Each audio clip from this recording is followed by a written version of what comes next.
Mum, I think your husband.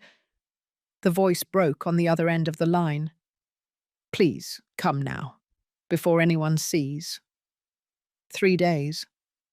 Only 3 days had passed since I buried Robert beneath the ash tree in the family plot.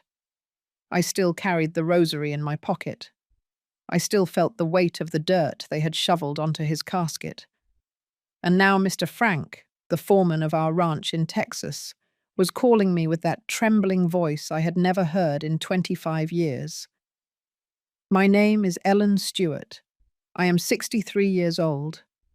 And this is the story I kept for too long, because there are secrets that weigh heavier when the dead can no longer answer.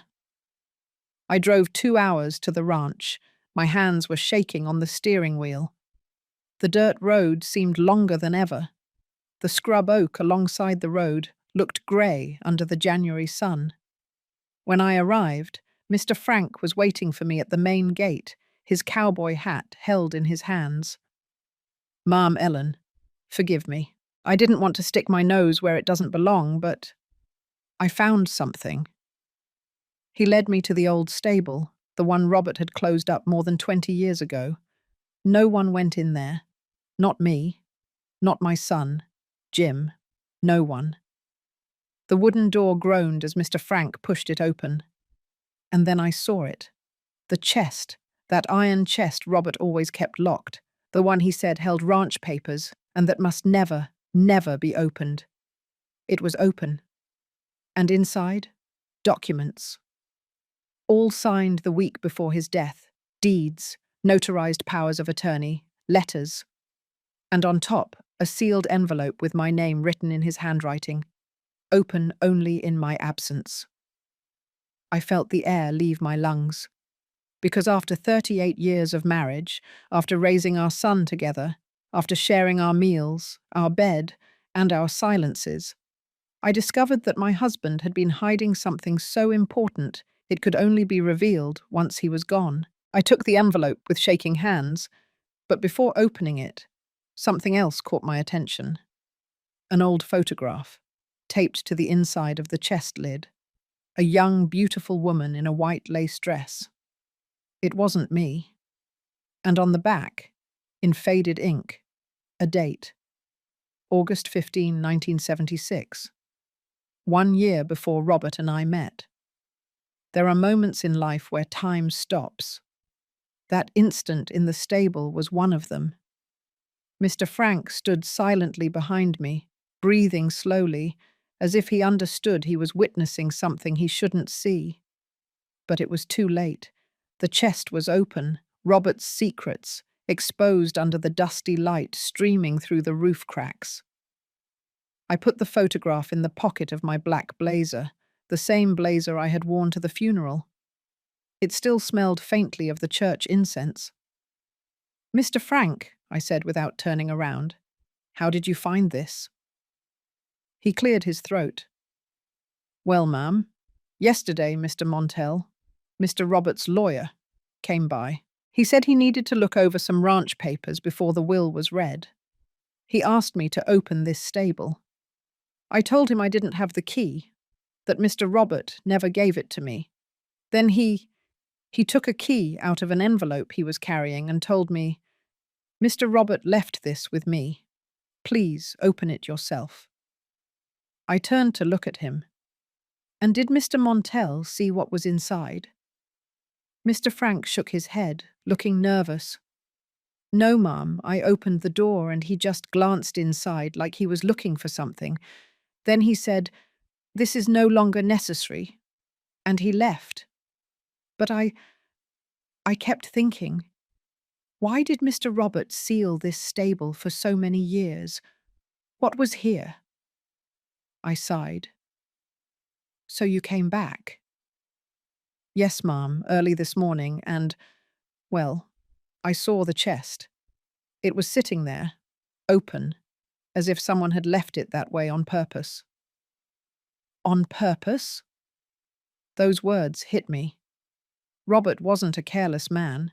Everything he did had a reason. If that chest was open, it was because he wanted me to find it. But not right away. Not on the day of his death, not during the funeral, but 3 days later. Just enough time for the initial pain to pass, just the right amount of time for me to think clearly. Or so he believed.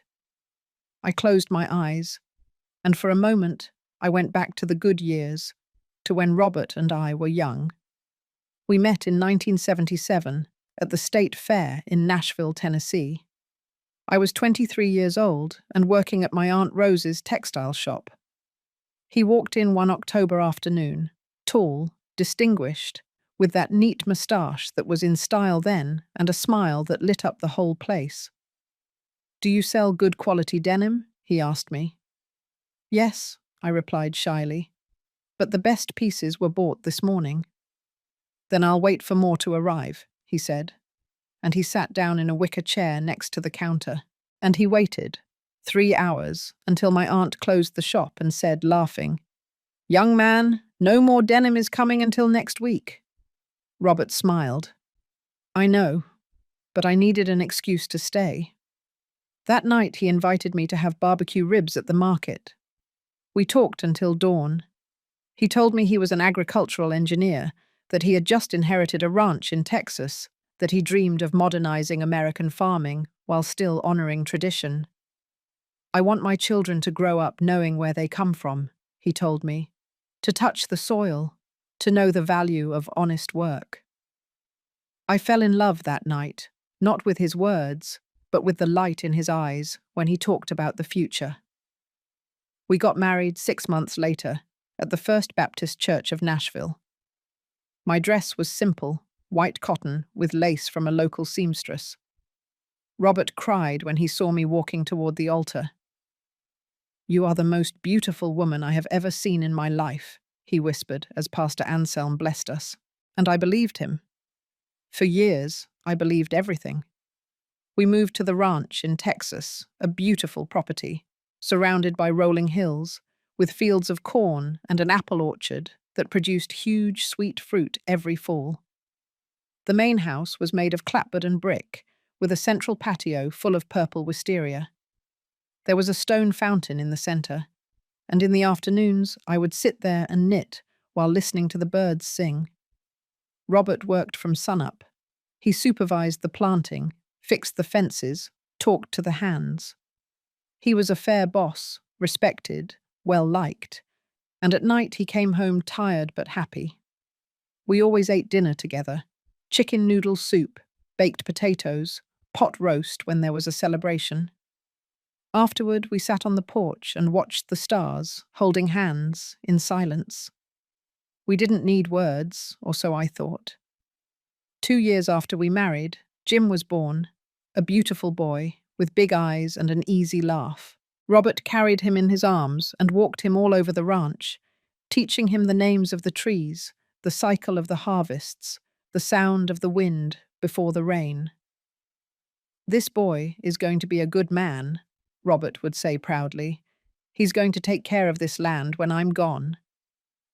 They were happy, quiet years, full of coffee in the mornings, fresh biscuits, Jim's laughter running through the rows, orange sunsets.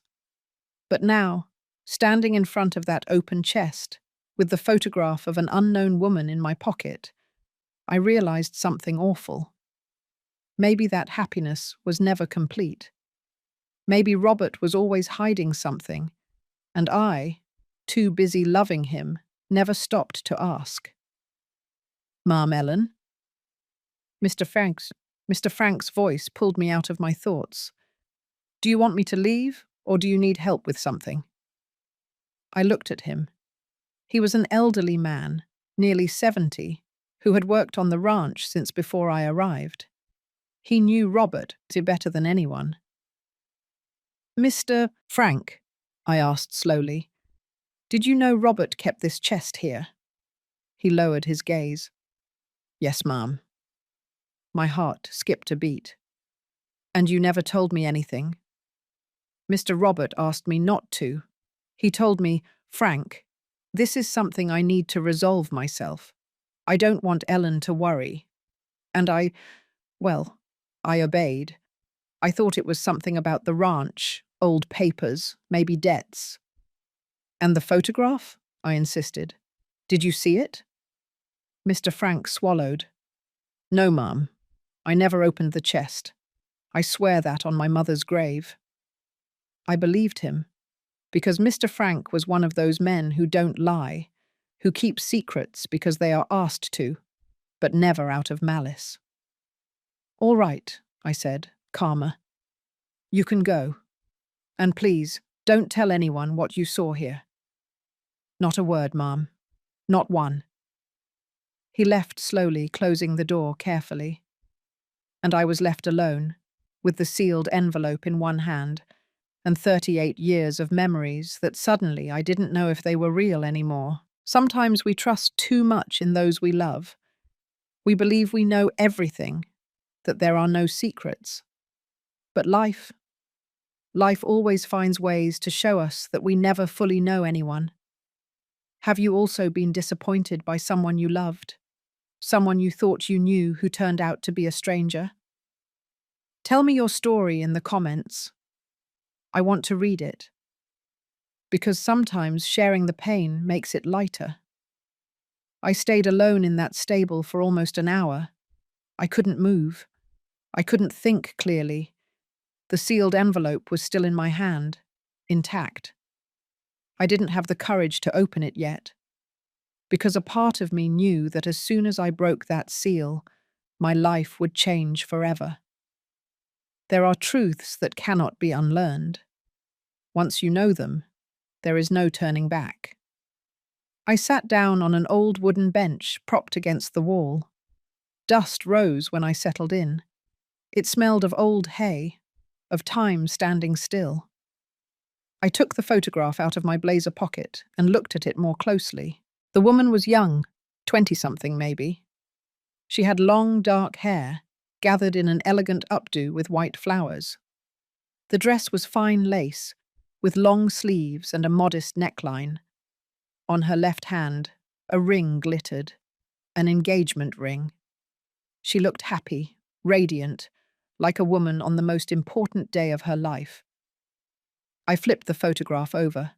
The date was written in blue ink, in perfect handwriting, August 15, 1976, and underneath, barely visible, almost erased by time, there was something else, an initial M.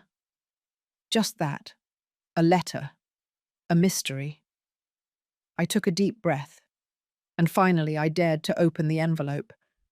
My hands trembled so much I almost ripped the paper. Inside were several carefully folded sheets, Robert's handwriting, that slanted, firm hand that I knew so well. The letter was dated 1 week before his death. I began to read.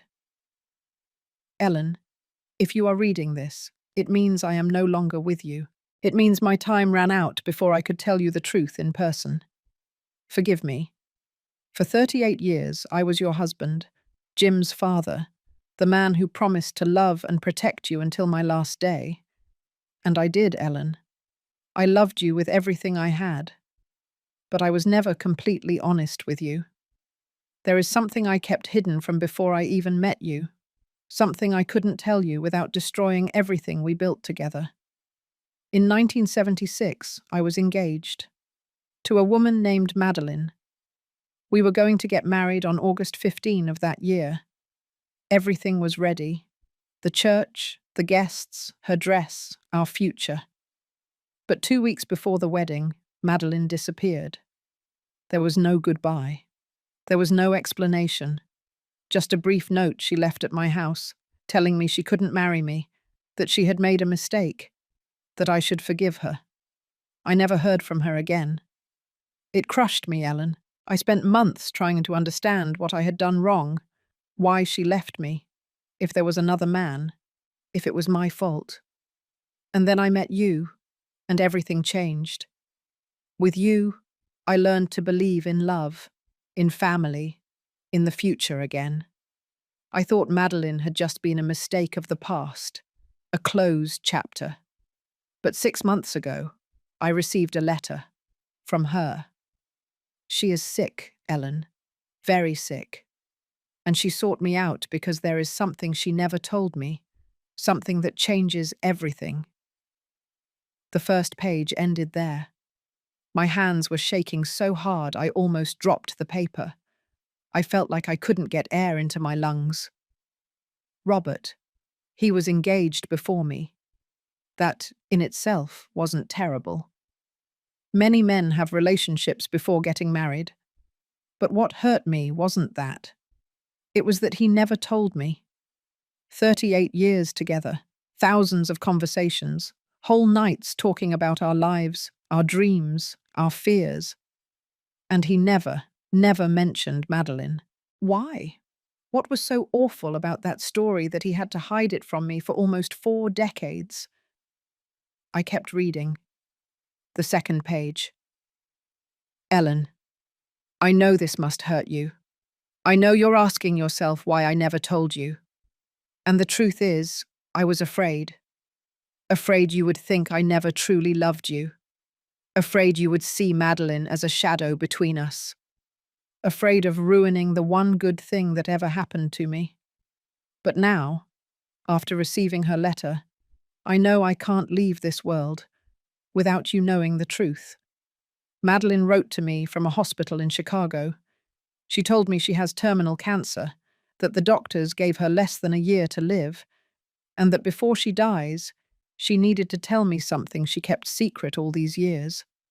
Ellen, when Madeline left me in 1976, she was pregnant with my child, and she never told me.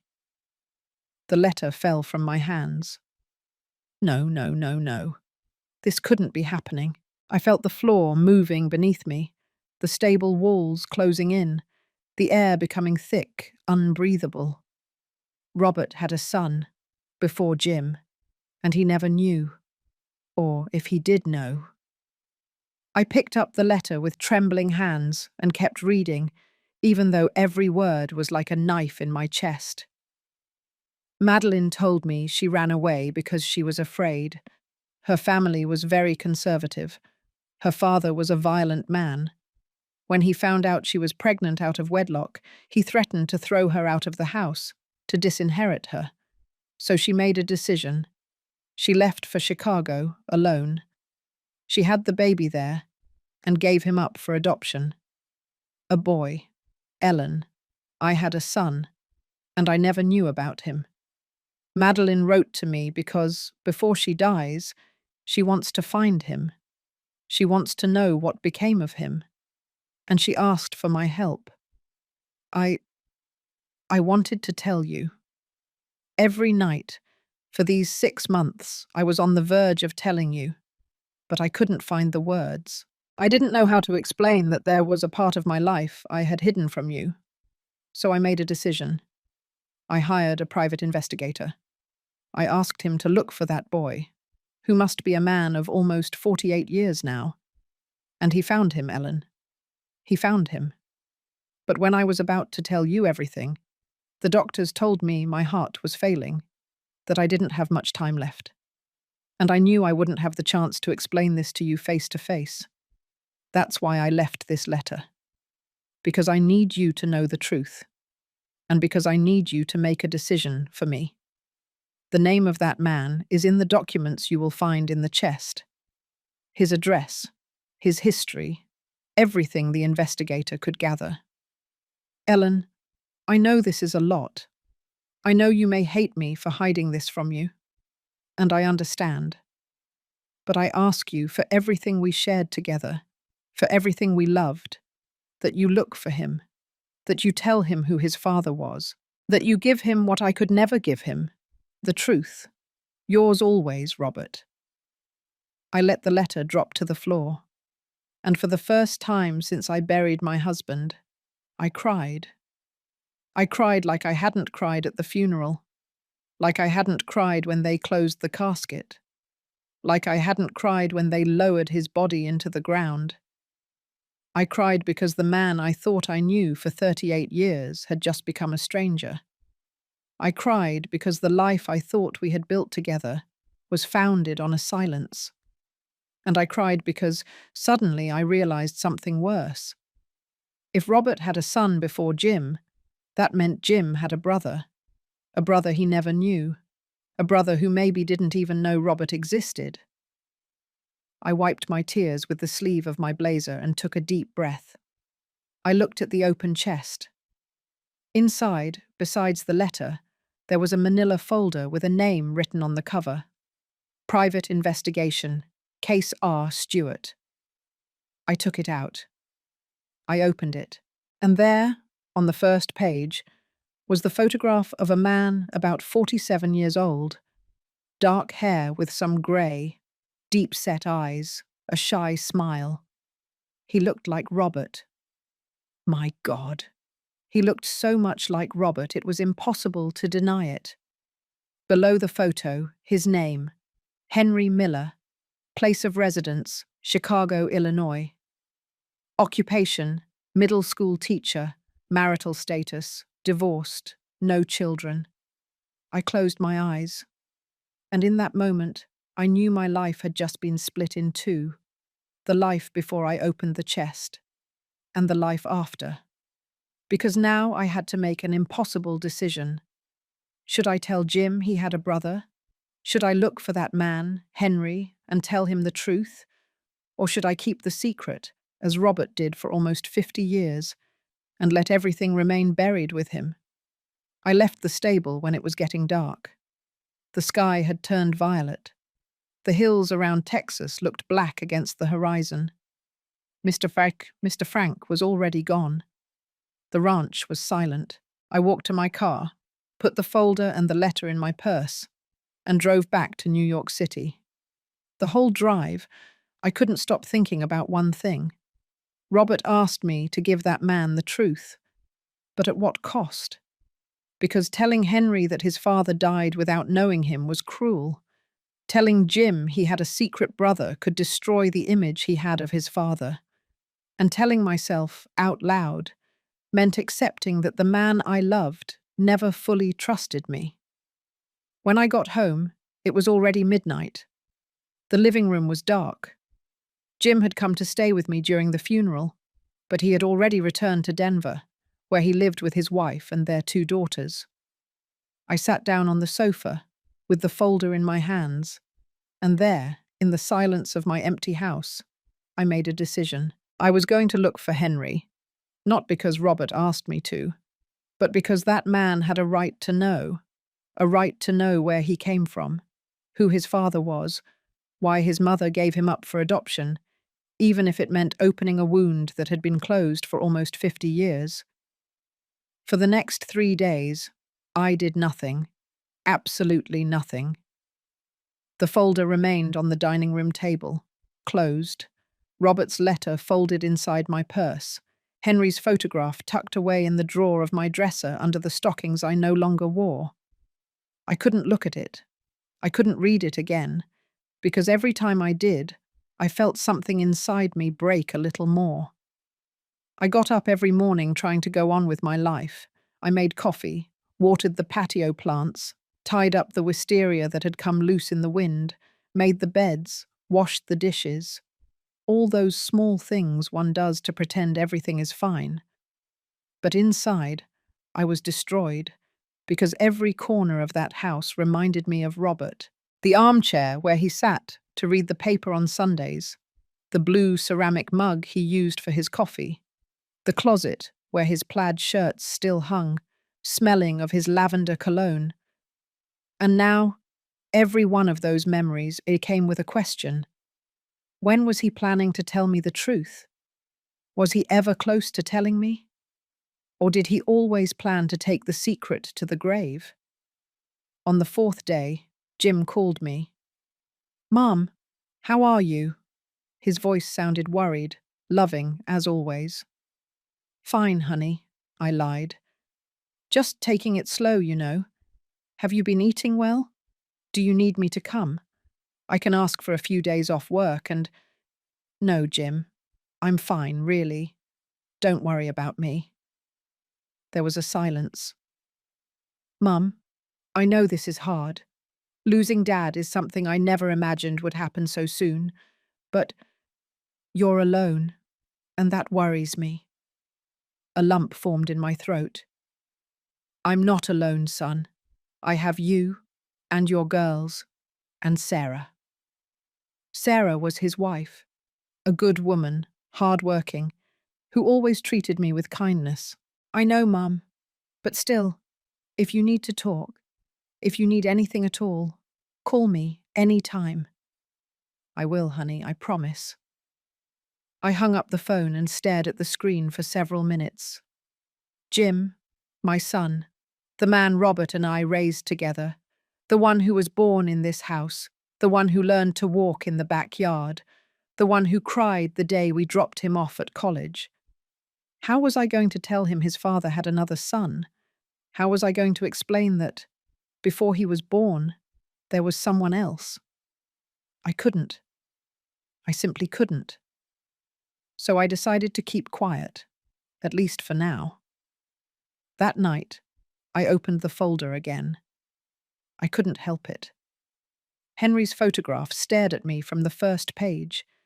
Those dark eyes, that shy smile that so resembled Robert's. I read his complete information. Henry Miller, date of birth, May the 3rd, 1977. Place of birth, Chicago, Illinois.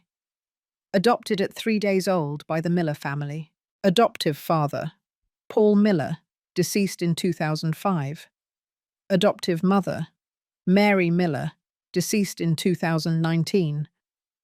Education, Bachelor of Arts in History from the University of Illinois. Current occupation, middle school teacher at Federal Middle School, number 12, Chicago. Marital status, divorced since 2018. No children. Current address, Liberty Street, 456, American Neighborhood, Chicago, Illinois.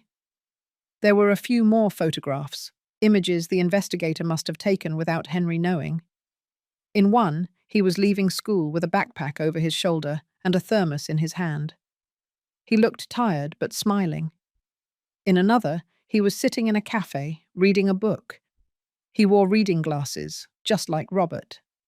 And in yet another, he was standing in front of a bookstore, looking at the display windows with his hands in his pockets.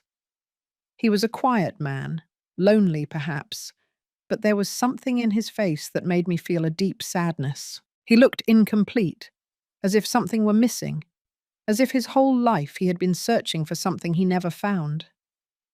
I closed the folder and took a deep breath. And then, without thinking too much, I picked up my cell phone and dialed the number that was in the report. Henry's number. It rang once, twice, 3 times. I was about to hang up when I heard his voice. Hello? I froze. His voice was deep, calm, kind, like Robert's. Hello? He repeated. Is anyone there? I hung up. I couldn't do it. I couldn't just call him and say, Hi, I'm the widow of your father, a father you never knew. Can we talk? How do you say something like that to a stranger? I didn't sleep that night. I stayed awake, sitting in bed, staring at the ceiling, thinking about everything that had happened, everything that was yet to happen. And at some point in the early hours of the morning, I made another decision. If I was going to do this, if I was going to look for Henry and tell him the truth, I couldn't do it alone. I needed help. But not from Jim. Not yet. I needed someone who could understand the situation without judging me. Someone who knew Robert. Someone I could trust. And there was only one person who fit that description. My sister-in-law, Sophia, Robert's younger sister. Sophia lived in New Jersey. She was 5 years younger than Robert. An independent woman, direct, who didn't mince words. When Robert and I got married, she was the only one in his family who welcomed me with open arms. The rest, well, let's just say they weren't thrilled that Robert was marrying a woman with no background like me. But Sophia was always different. If my brother chose you, she told me on our wedding day, it's because he saw something in you that no one else has. And I trust him. We became friends, close, confidants. But after Robert died, Sophia couldn't come to the funeral. She was out of the country, visiting her daughter in London. She called me, devastated, begging for forgiveness for not being there. "I promise you, as soon as I get back, I'll see you," she said. "I won't leave you alone, Ellen." And she kept her word. 3 days after I opened the chest, Sophia knocked on my door. I saw her through the peephole and felt enormous relief. I opened the door, and before I could say anything, she hugged me. "Ellen, my Ellen," I cried in her arms like I hadn't cried since I read Robert's letter. We stood there, in the doorway, embracing, crying together. When we finally separated, Sophia looked me in the eyes. "You're too thin," she said worriedly. "Have you been eating properly?" "More or less." "That means no. Come on, let's make some coffee, and you're going to tell me everything." We went into the kitchen. Sophia put water on to boil and got the coffee out of the cupboard as if it were her own house. She had always been like that, practical, efficient, no beating around the bush. We sat down at the dining room table, and I didn't know where to start. "Sophia," I said slowly, "there's something I need to tell you, something I found out a few days ago." She looked at me with that direct gaze she had, that look that didn't allow for lies. "Something about Robert?" I nodded. "Something bad?" I nodded again. Sophia sighed and took my hand. "Tell me." I told her everything, from Mr. Frank's call to the open chest, from Madeline's photograph to Robert's letter, from the secret pregnancy to Henry's existence. Everything. Sophia didn't say a single word while I spoke. She just listened, her eyes fixed on me, never letting go of my hand. When I finished, she was silent for several minutes. Then finally she spoke. "That idiot." I looked at her, surprised. "What?" "That idiot brother of mine," she repeated, her voice trembling with rage. "How could he do this to you? How could he keep something like that secret for so long?" Sophia, "No, Ellen, don't defend him. I loved my brother. I loved him with all my heart. But this is unforgivable." She got up from the table and started pacing the kitchen, her hands on her head. "Robert was always like that," she said, more to herself than to me.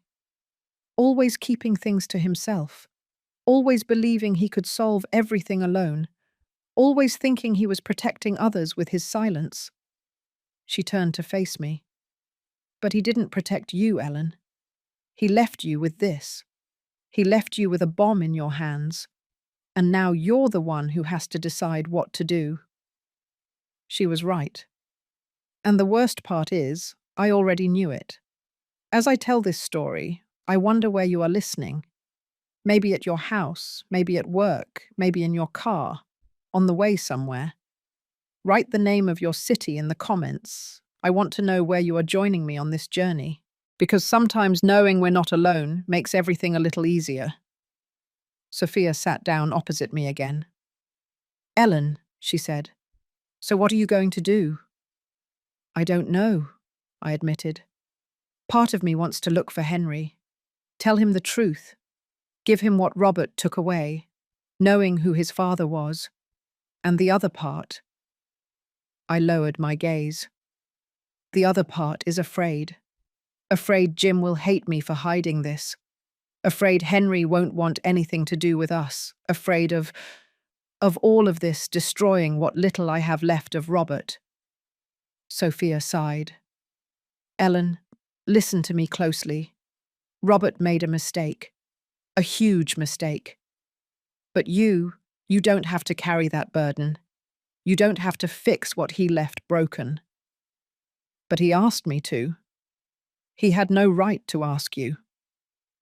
Those words hit me, because she was right. Robert had no right to leave me with this responsibility. He had no right to ask me to look for that man, to tell him the truth, to fix his past. But what if I didn't? What if I let Henry continue living without knowing? Would that make me any better than Robert? I don't know what to do, Sophia, I whispered, tears in my eyes. I truly don't know. She hugged me. It's okay not to know, Ellen. It's okay to feel lost. But there is one thing I do know. What? Whatever you decide, I'll be with you. You won't go through this alone. And in that moment, I realized something. Maybe Robert left me with this burden, but I didn't have to carry it alone.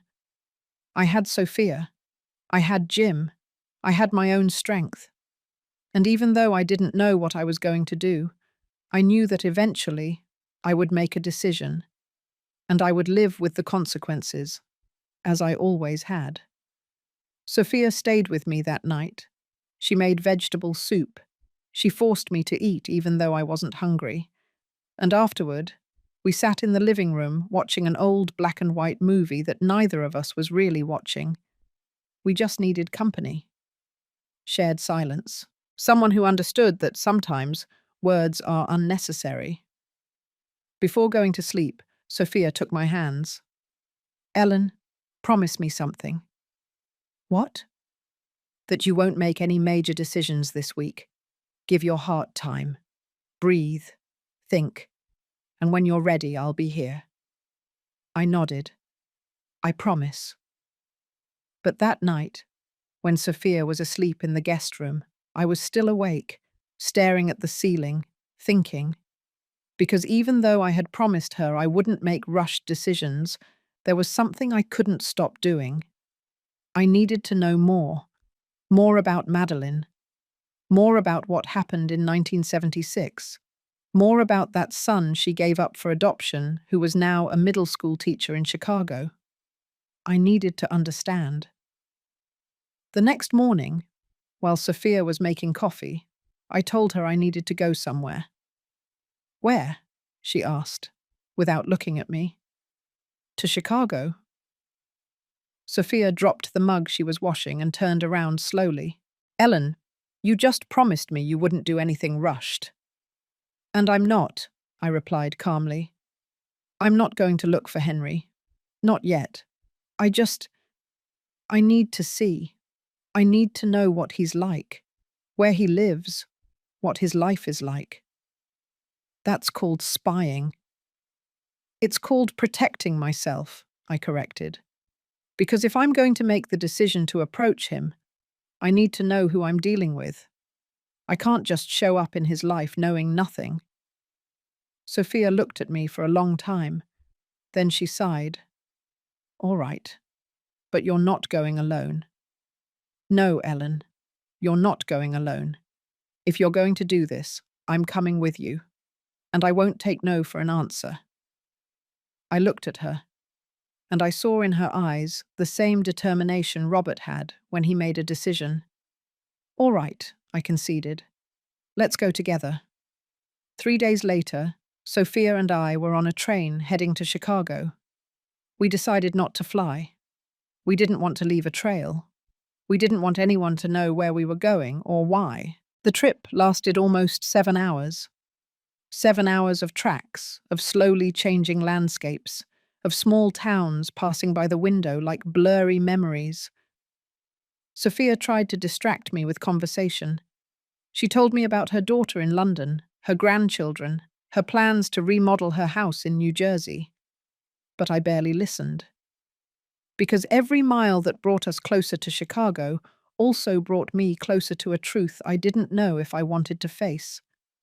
We arrived at noon. We checked into a small hotel downtown. Nothing fancy, just a discreet place to spend the night. After leaving our suitcases, Sophia took out the folder I had brought. All right, she said, reading the address. Liberty Street, 456, American Neighborhood. What do you want to do? Go straight there? No, I replied. First, I want to see the school where he works. I want to… See him. From a distance. Sophia nodded. All right, let's go. We took a taxi to Federal Middle School number 12. It was a large two-story building, painted yellow and white. There were kids leaving the classrooms, running down the hallways, laughing, shouting. The normal hustle of a school. We stood on the opposite side of the street, in the shadow of a maple tree. What time did you say he gets out? Sophia asked. The report says he usually leaves at 2 o'clock in the afternoon. It was 1:40. We wait. 20 minutes later, the main door opened, and the teachers began to leave. My heart was pounding so hard, I felt it would jump out of my chest. And then I saw him. Henry walked out slowly, with a backpack over his shoulder and a thermos in his hand. He was wearing a light blue plaid shirt, jeans, and comfortable shoes. He wore glasses, his hair a little messy from the wind. He looked tired, but also calm. He stopped on the sidewalk, took his cell phone out of his pocket, and checked something. Then he put the phone away, adjusted his backpack, and started walking. It's him, I whispered, almost voiceless. Sophia took my arm. Are you all right? I didn't answer because I wasn't all right. Because seeing that man was like seeing a ghost of Robert. He walked like him, had the same posture, the same way of tilting his head when he thought. My God, he was his son. There was no doubt. We followed him from a distance. I don't know if it was right. I don't know if it was ethical, but I needed to know more. Henry walked about 4 blocks until he reached a small corner cafe. He went in, sat by the window, ordered something, took a book out of his backpack, and started reading. Sophia and I stayed outside, across the street, watching him. What are we doing, Ellen? Sophia asked me quietly. What are we hoping to find? I don't know, I admitted. I need to see him. I need to know what his life is like before I break it, because that was what was going to happen, wasn't it? If I approached him and told him the truth, his life would change forever, just as mine changed when I opened that chest.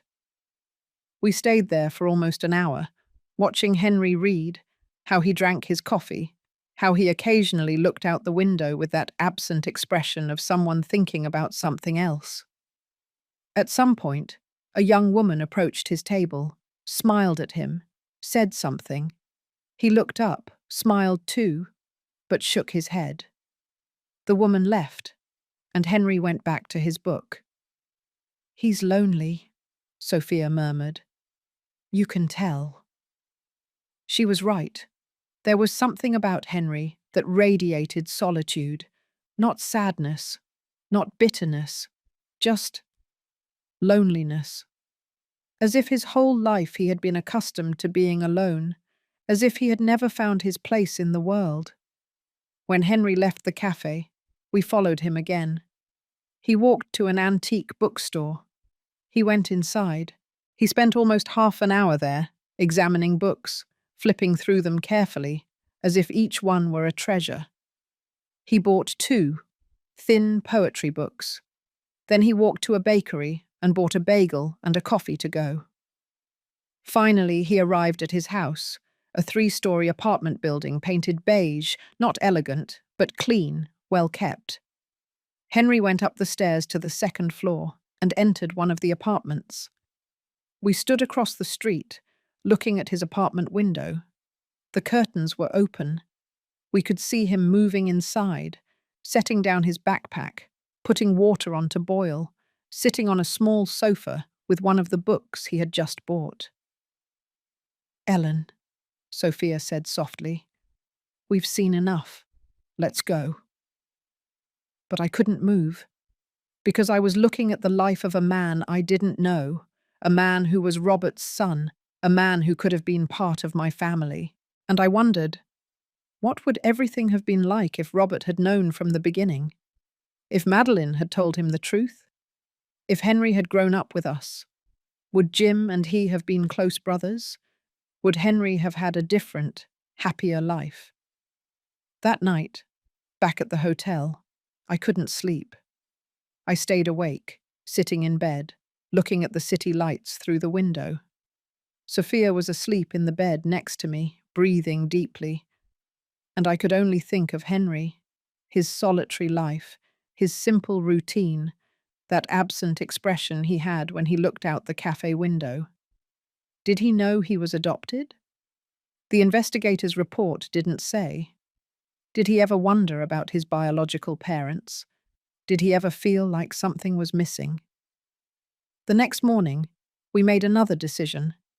Before returning to New York City, Sophia suggested something. "Ellen, what if we look for Madeline?" I looked at her, surprised. "Madeline?" "Yes. Robert said she was sick, that she was in a hospital here in Chicago. Maybe she can give us more answers." I thought about it, and while a part of me didn't want to face her, another part knew Sophia was right. I needed to hear Madeline's side of the story. I needed to know why she ran away, why she never told Robert the truth, why she gave her son up for adoption, because only then could I fully understand what had happened. I called the private investigator Robert had hired. I explained who I was and asked for information about Madeline.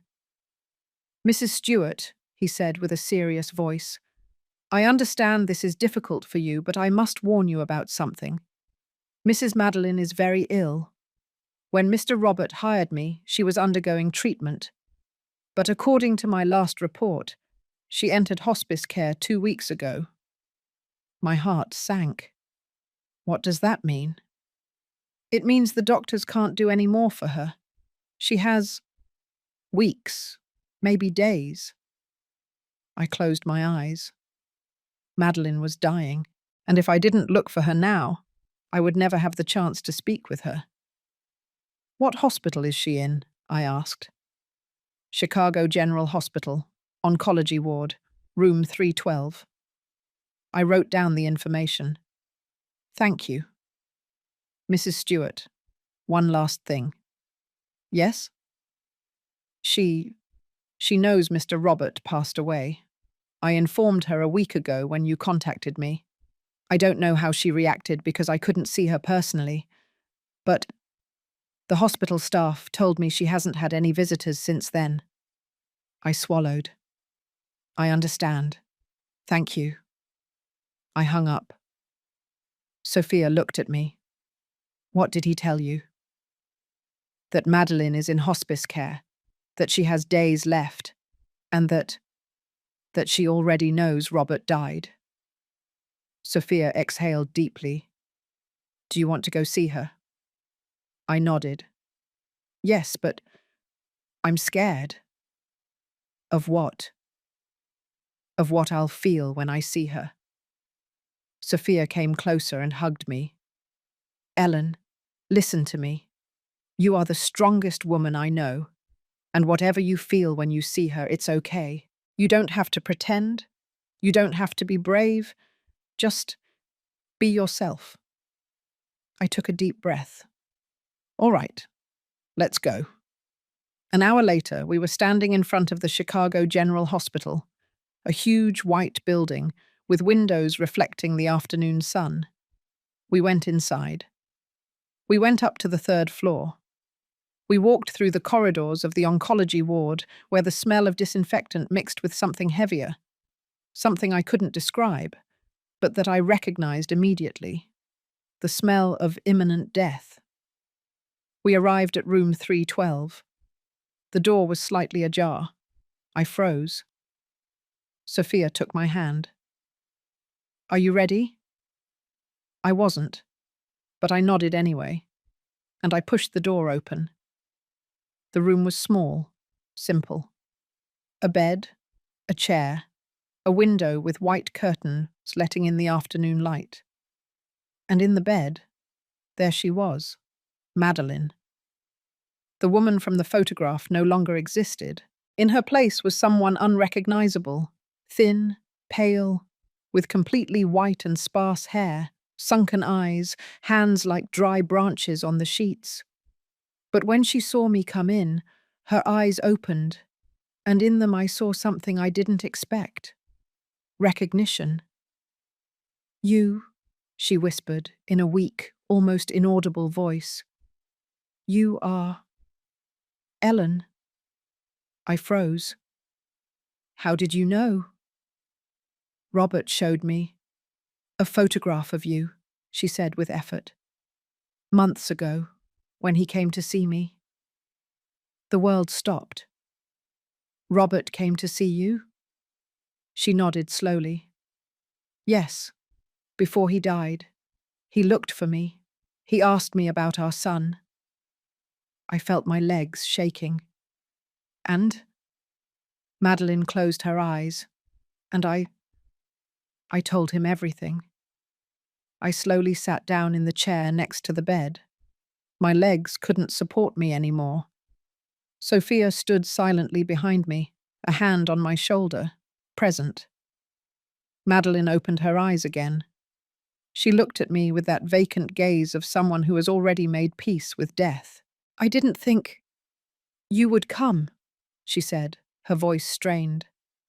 "I thought you would hate me." "I don't know you well enough to hate you," I replied, surprised at how calm my voice sounded. "But I need to know the truth, the whole truth." She nodded slowly. "I know, and I'm going to give it to you because I don't have time left to keep secrets." She inhaled with difficulty. Each breath seemed to cost her an enormous effort. "Do you want some water?" I asked her. "No, just listen to me, before it's too late." Madeline began to speak, and I could only listen. "I met Robert in 1975, she said. "I was 22 years old. He was 25. A mutual friend introduced us at a party in Nashville. Robert had just finished college. I was finishing mine, teaching certification." She paused. "We fell in love fast. Too fast, maybe, but it was something beautiful, something real. Robert was different from all the men I had known. He was kind, respectful, a dreamer." I listened without interrupting. "6 months later, he asked me to marry him. I said yes without thinking. I was so happy, so excited. I thought I had finally found my place in the world." Her voice broke. "But then I realized I was pregnant." She closed her eyes. "It was June of 1976, 2 months before the wedding. I took a test in secret, and when it came back positive, I was terrified." "Why?" I asked gently. "You were getting married anyway." "Because my father," she said with bitterness in her voice.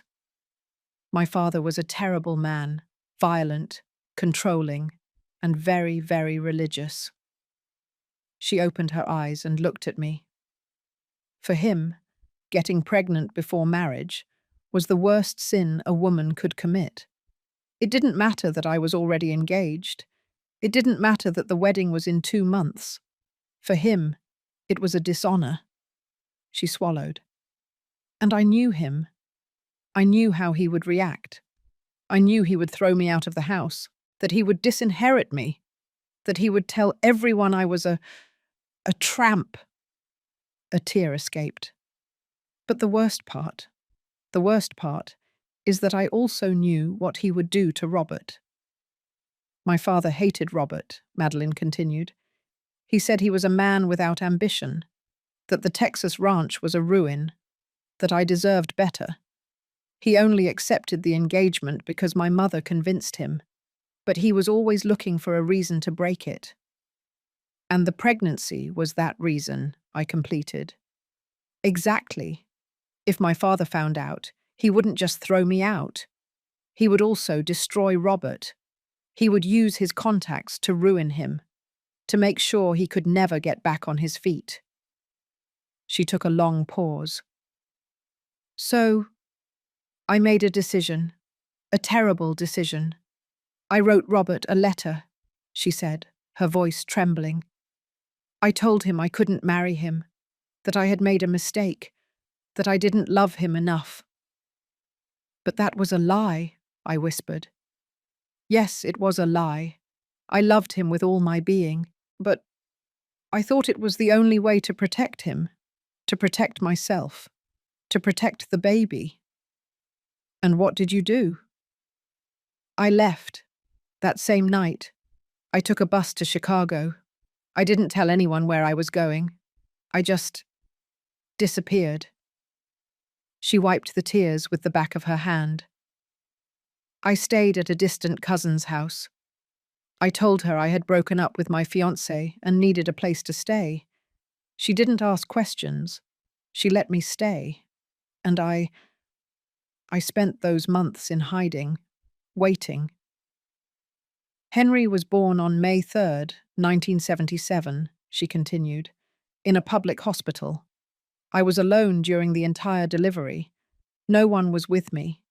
Not my mother, not my friends, not Robert. Her voice broke completely. When I saw him for the first time, when I held him in my arms, I knew I had made the biggest mistake of my life. She cried, a silent, deep cry. Because that baby looked so much like Robert. He had his eyes, his nose, his hands. And I knew I couldn't keep him. Why not? Sophia asked from behind, her voice trembling. Because I had no way to support him, Madeline replied. I had no money. I had no job. I had no family to support me. And I knew that if I went back home with a baby, my father would make my life impossible. And the child's, too. She closed her eyes. So 3 days after he was born, I gave him up for adoption. The silence in that room was deafening. Madeline was still crying. I didn't know what to feel. Anger, compassion, sadness, everything at once. And then I asked slowly, what happened next? Afterward, I tried to rebuild my life. I got a job as a teacher at an elementary school. I got married. I got divorced. I got married again. I had another son, but I lost him during the pregnancy. She paused.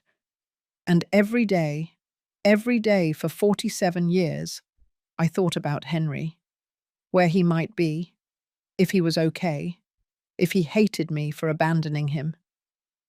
Did you never try to look for him? Sophia asked.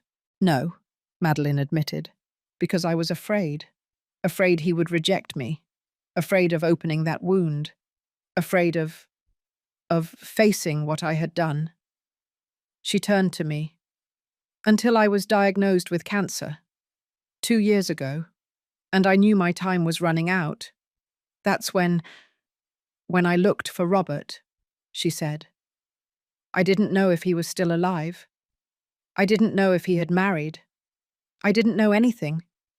But I needed to find him. I needed to tell him the truth before I died. And how did you find him? Through the internet. I searched for his name. And there he was, Robert Stewart, owner of the ranch in Texas, married to Ellen Stewart, one son, Jim. She looked at me with something close to guilt. When I saw your photograph, when I saw that Robert had built a beautiful life, I felt relieved. But I also felt destroyed, because I realized he had been happy, without me, and that I had wasted my life keeping a secret that no longer mattered. I wrote him a letter, she continued. I told him everything, the pregnancy, Henry, the adoption, and I asked for his forgiveness. I didn't expect him to answer. But he did. My heart was pounding so hard I felt it would explode. What did he tell you? That he wanted to see me. That he needed to know more. That he wanted to find our son. She wiped her tears. He came here, to Chicago, 7 months ago. It was the first time I had seen him in more than 40 years. And how was that meeting? Madeline smiled sadly. It was painful, but also healing. Robert was angry. He had every right to be. He told me I had taken something away from him that he could never get back. The right to know his son, to be his father. She paused. But he also forgave me. Tears ran down my face. I couldn't stop them. He told me, Madeline, what happened happened. We can't change it. But we can do something now. We can look for Henry. We can give him the truth. And then Robert hired an investigator, she said. It took 4 months to find him. And when he did, Robert came to see me again. He showed me the photographs. He told me everything about him. And what did you feel? I asked, though I wasn't sure I wanted to know the answer. I felt relief, because Henry was fine. He had a life, a job. He wasn't rich, but he wasn't alone either. And he looked so much like Robert that there was no doubt he was our son. She closed her eyes. Robert told me he was going to approach him, that he was going to tell him the truth. But first he wanted to prepare everything. He wanted to make sure Henry was ready to listen. And then Robert died, I completed. Yes, the investigator told me a week ago, and I knew it was my punishment, that God was making me pay for all the harm I had caused, because now Henry will never know who his father was. I leaned forward. Madeline, I said in a firm voice, does Henry know he's adopted? She nodded.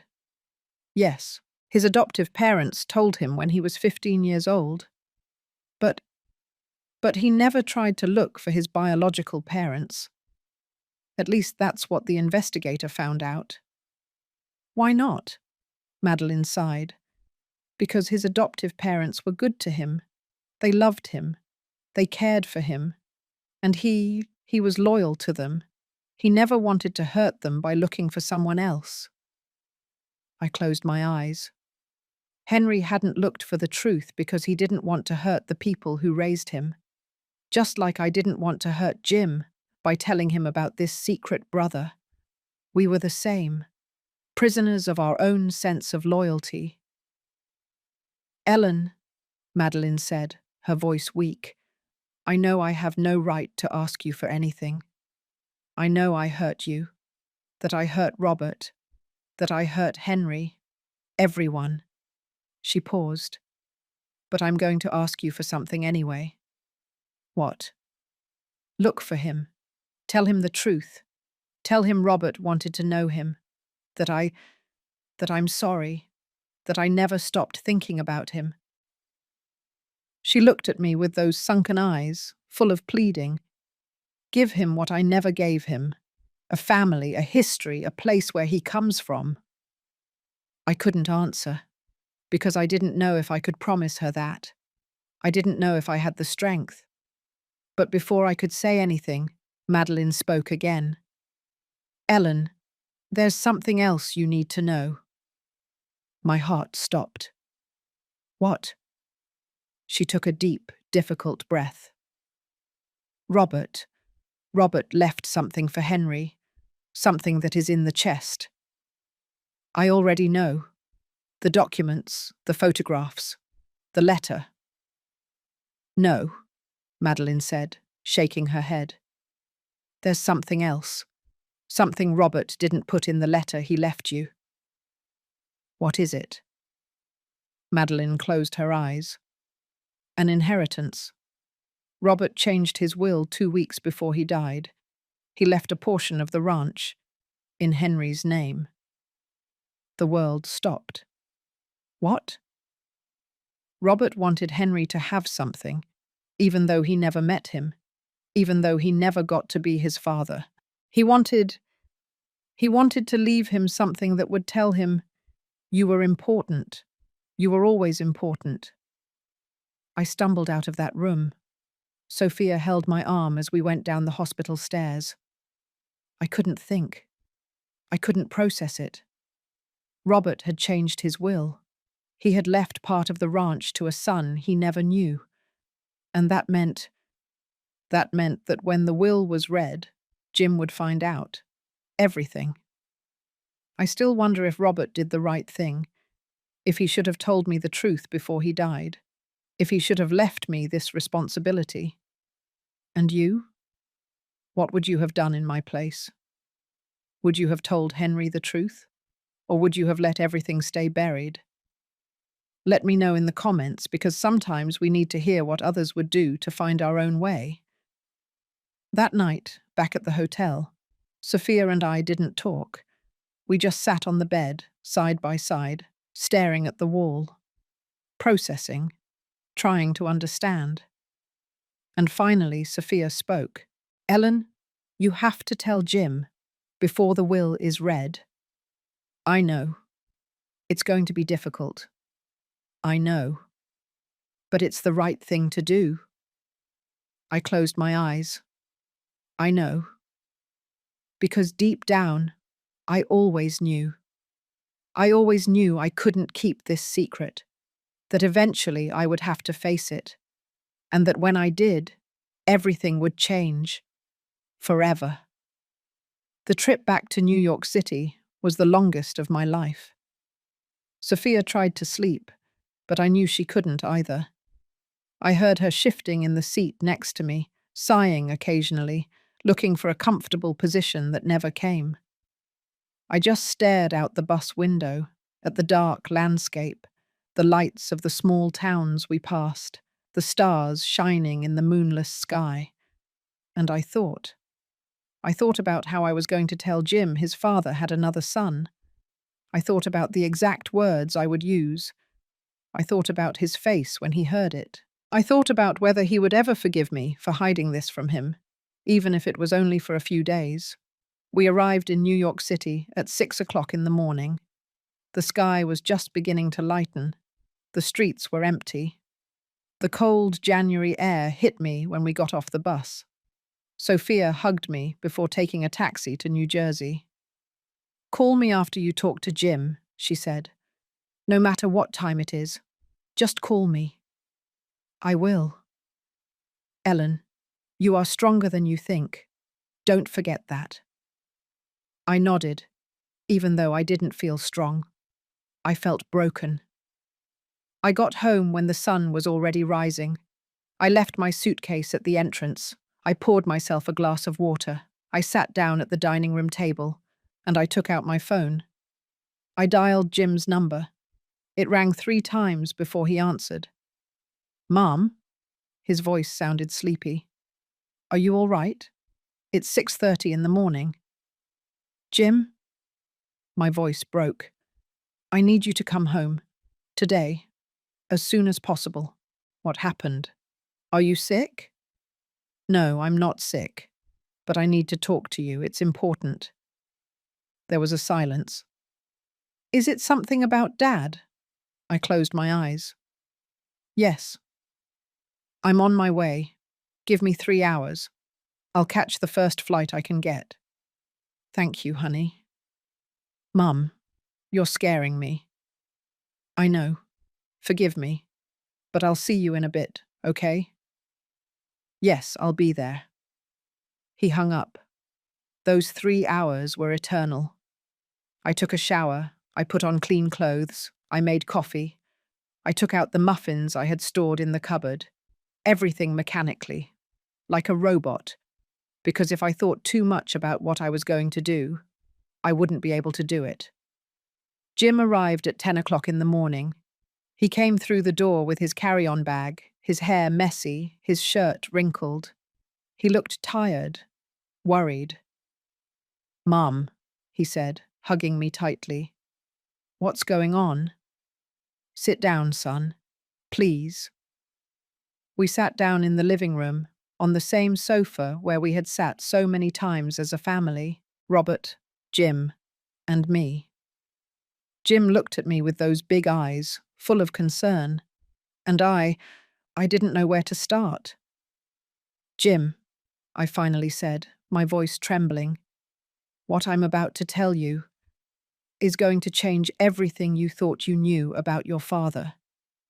He tensed up. "What did he do?" "He didn't do anything wrong," I clarified quickly. "At least, not intentionally, but he kept a secret. A very big secret.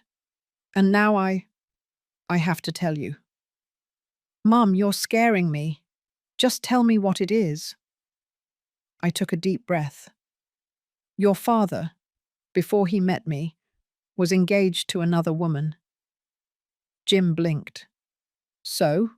Lots of people have relationships before they get married. I don't understand why—" "That woman," I continued, "got pregnant with your father's child." The silence that followed was like thunder. Jim froze. His face went from confusion to shock in a matter of seconds. "What?" "Your father had a son he never knew, because the mother ran away without telling him anything, and she gave the baby up for adoption." Jim stood up from the sofa. "No, no, no, no. This can't be true. Mum, are you telling me I have a brother?" "Yes." "And Dad knew?" "He found out 6 months ago when that child's mother, who is now a 47-year-old man, wrote him a letter telling him the truth." Jim started pacing, his hands on his head. No, this can't be happening." I told him everything, from Mr. Frank's call to the open chest, from Robert's letter to my trip to Chicago, from my meeting with Madeline to the final revelation, the will. When I got to that part, Jim stopped dead in his tracks. "Dad left him part of the ranch?"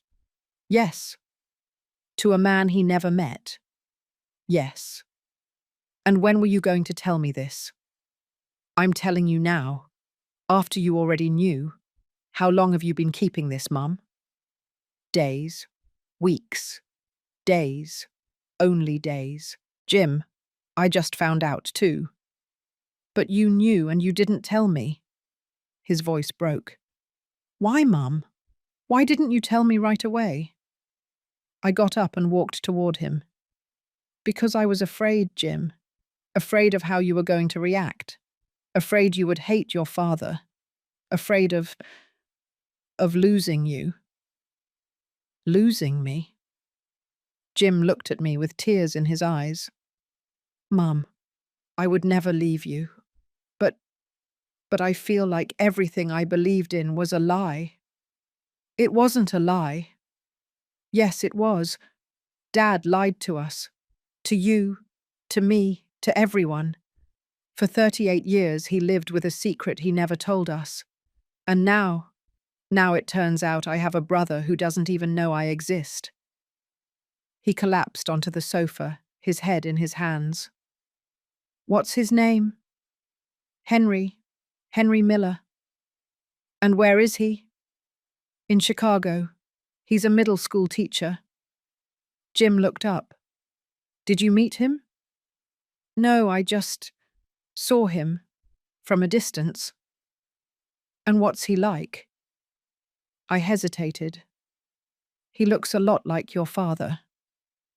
Jim closed his eyes, and he wept. I had never seen him cry like that. Not when he fell off his bike and broke his arm at 8 years old. Not when his high school girlfriend left him. Not even at Robert's funeral. But now he cried like a child. I sat next to him and hugged him. "I'm sorry, honey. I'm so sorry." "It's not your fault, Mom," he said between sobs. But it hurts. It hurts to know that Dad kept this that he never trusted us enough to tell us. He wanted to protect us. No, he wanted to protect himself, because if he had told us, he would have had to face his past, and he preferred to hide it. We were silent for a long time. Jim dried his tears. He stood up, walked to the window, and looked outside. "When is the will being read?" he finally asked. "In 1 week. Mr. Montell called me yesterday. He said it's urgent because Henry is in the will." "Yes," Jim sighed. "Do you want me to meet Henry?" The question caught me by surprise. "I don't know, son. That's something you have to decide." "But Dad wanted us to meet him, right? That's why he left all of this. That's why he changed the will." "Yes, I think so." Jim turned to me. "Then we have to do it. We have to look for Henry and tell him the truth." "Jim, are you sure?" "No," he admitted. "I'm not sure of anything, but if I don't do it, I'll live the rest of my life wondering what it would have been like. And I've had enough of secrets, Mum. I don't want to carry another one." I felt my chest swell with pride. My son, my beautiful son, braver than me, wiser than his father. "All right," I told him. "Then we'll do it together." That night, Jim stayed overnight at the house. We ate chicken noodle soup in silence. Neither of us had much appetite. Afterward, we sat in the living room watching television without really seeing it. At some point, Jim spoke. "Mum, do you think Dad loved us?" The question broke my heart. "Yes, honey, with all his heart." "Then why did he hide this from us?" "Because human beings are complicated. Because sometimes we do things that don't make sense. Because we love and we hurt at the same time. And because your father wasn't perfect. But he was ours." Jim nodded slowly. "I miss him." "Me too."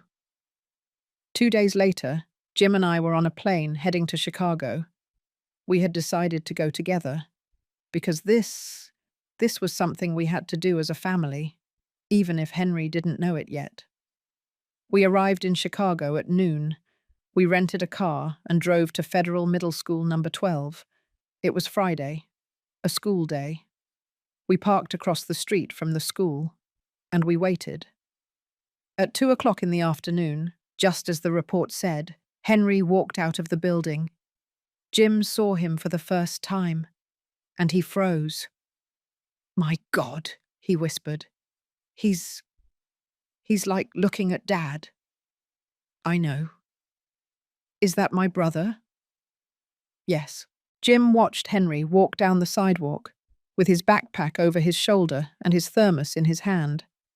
And then, without saying anything, he opened the car door.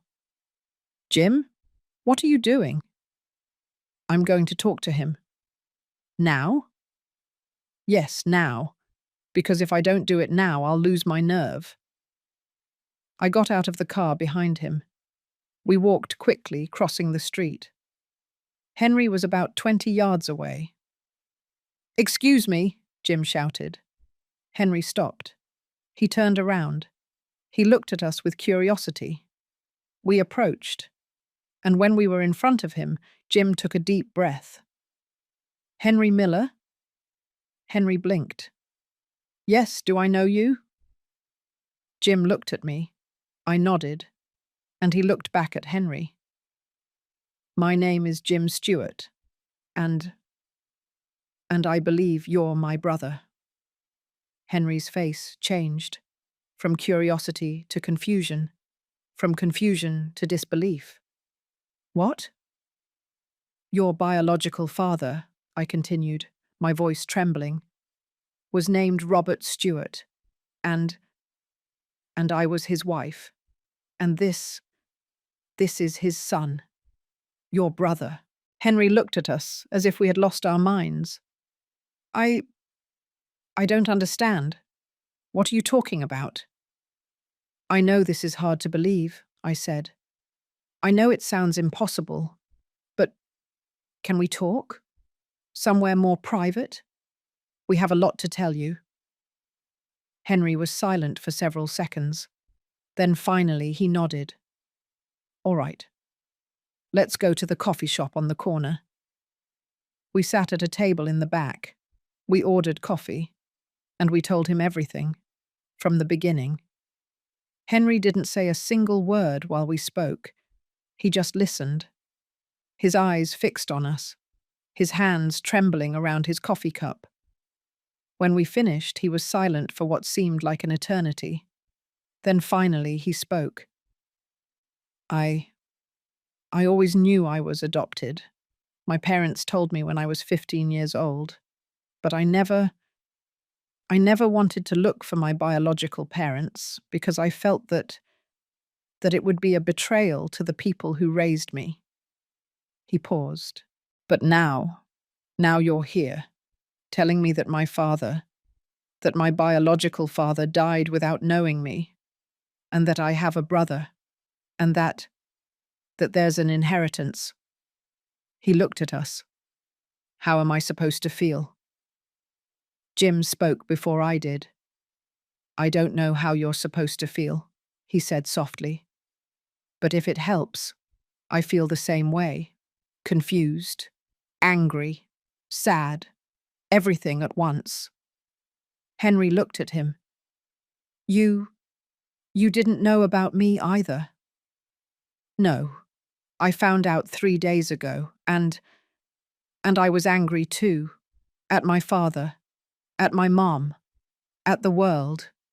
And now, Jim smiled sadly. Now I just want to know you, because you are my brother.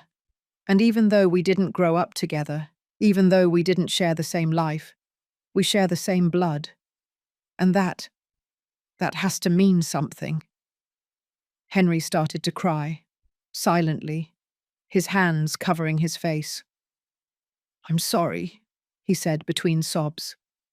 It's just, my whole life I felt incomplete, like something was missing. And I never knew what it was. He wiped his tears. And now I know what it was. A family, a history, a place where I come from.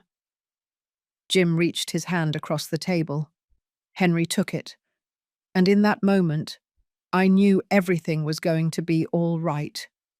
Maybe not now, maybe not soon, but eventually we spent the rest of that afternoon at the coffee shop, talking. Henry told us about his life. His adoptive parents, Paul and Mary, had been humble, hard-working people. Paul was a carpenter, Mary a seamstress. They didn't have much money, but they gave him all the love in the world. They put me through college, Henry said, with a sad smile. They worked double shifts for years so I could study. My dad, Paul, he died when I was 28 years old. A heart attack. He was working construction. And my mum, Mary, she passed away 5 years ago. Cancer. He wiped his tears. I never got to thank them enough. I never got to pay them back for everything they did for me. Jim listened in silence. I did too. That's why I never looked for my biological parents, Henry continued. Because I felt that it would be betraying them, like saying they weren't enough. And they were. They were more than enough. But you were still missing something, I said softly. Henry nodded. Yes, I was always missing something. I didn't know what, but it was like a hole, like a question without an answer. Jim talked to him about Robert. He told him what he was like, how he worked from sunup, how much he loved the ranch, how he taught him to ride a horse when he was 6 years old, how he sat him on his shoulders so he could reach the highest branches of the apple tree. He was a good man, Jim said. Not perfect, but good. And I know that if he had known about you from the beginning, he would have looked for you. He would have raised you. He would have given you everything you deserved. Henry listened with shining eyes. They just looked at each other. Two men who didn't know each other, but who shared the same blood, the same eyes, the same shy smile. As evening fell, Henry invited us to his apartment. It was small, a single room with an integrated kitchen, a bathroom, and a small balcony overlooking the street. But it was clean, tidy, full of books. "Forgive the mess," he said as he invited us in. "I don't usually have visitors." "It's perfect," I told him. We sat down on the small sofa. Henry made coffee, took out some cookies he had saved, and we kept talking for hours, as if all the lost time could be recovered in a single conversation. At some point, Henry asked, "And the inheritance? What exactly did Robert leave me?" Jim and I looked at each other. "We don't know exactly," I admitted. "The will is being read in 5 days, but according to what Madeline told me, Robert left you a portion of the ranch." "Of the ranch?" "Yes." Henry was silent. I don't want anything," he finally said. "I didn't come here looking for money or land. I came because you gave me something that money could never buy. A history, a family." Jim smiled. "I know, but that doesn't change the fact that Dad wanted to leave you something, and I think we should respect his wishes." Henry lowered his gaze. "I don't know if I can accept it. It doesn't seem fair. You grew up with him. You worked on the ranch. You earned that right. I'm just a stranger." "No," Jim said firmly. "You're not a stranger. You're my brother." That night, Jim and I stayed at a hotel near Henry's apartment. Before sleeping, my son spoke to me. "Mum?" "Yes?" "Did I do the right thing?" "What do you mean?" "Coming here, looking for Henry, telling him the truth." I moved closer to him and took his hand. "Yes, honey, you did the right thing. Because the truth is always better than a lie, even if it hurts." Jim nodded. "It's weird," he said. "A week ago I was an only child, and now I have an older brother. How does it feel? Scary, but also good. Like a part of me that I didn't know was broken just healed." I smiled. "Your father would be proud of you." "Really?" "Yes, because you did what he didn't have the courage to do. You faced the truth, and you accepted it." The next morning, Henry took us to breakfast at a market near his house. We ate sausage and egg sandwiches and drank hot chocolate. We walked through the streets of Chicago. Henry showed us the school where he worked, the bookstore where he bought his books, the park where he used to sit and read on weekends. It was like we were building something new, a relationship, a family from scratch. But that afternoon, when we returned to the hotel, I received a call from Mr. Montell. "Mrs. Stewart," he said in a serious voice, "I urgently need to see you. There's something about the will I need to discuss with you before the official reading." A knot formed in my stomach. "What is it?" "I can't tell you over the phone, but it's important. Very important. I'm in Chicago. Can it wait until I get back to New York City?" "No, Mom. It cannot wait. Could you come to my office here in Chicago? I have a branch downtown." I looked at Jim, who was watching me with concern. "All right. What time?" "Can you come now? I'll be waiting for you." "Yes, I'll be there." I asked Jim to stay with Henry. "I want you to spend time together," I told him. "Without me. Just the two of you." "Mum, are you sure?" "Yes, I'll be fine. I'm just going to hear what the lawyer has to say. I'll be back in a couple of hours." I took a taxi to Mr. Montell's office. It was a modern building downtown Chicago. I went up to the fourth floor. The receptionist ushered me in immediately. Mr. Montell was an older man, about 60, with thick glasses and a serious expression. "Mrs. Stewart," he greeted me, indicating that I should sit down. "Thank you for coming so quickly. What is so urgent, counselor?" He opened a folder on his desk. "There's something about your husband's will that complicates things." "What is it?" "Your husband made 2 wills." I froze. 2? "Yes. The first, dated 15 years ago, is the will everyone knew about. In that document, the ranch is divided between you and your son, Jim. 50% for each?" "Yes, I know. But 2 weeks before he died, Robert made a second will. And in that will, things change." Mr. Montell took out some documents and placed them in front of me. In the second will, Robert divides the ranch into 3 parts: 30% for you, 30% for Jim, and 40% for Henry Miller. I felt the floor moving beneath me. 40%? Yes, the largest portion. But why? The lawyer sighed. Because Robert left an explanatory letter, a letter that only I was supposed to read in case of disputes.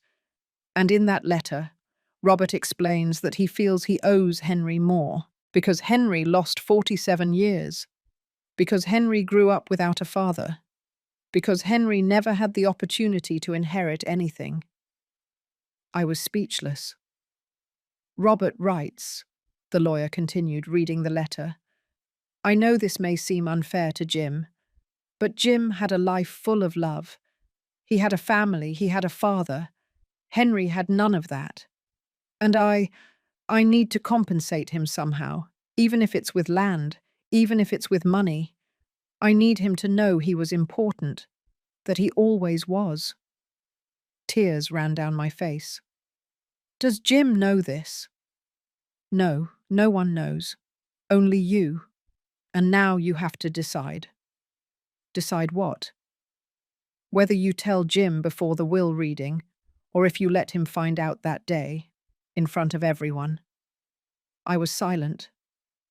"Mrs. Stewart," the lawyer said softly, "Robert also left a special clause. A clause that says if you and Jim decide to renounce your portions, you can do so. And in that case, the entire ranch would pass to Henry." "Robert wanted us to renounce it?" "No, he didn't want that.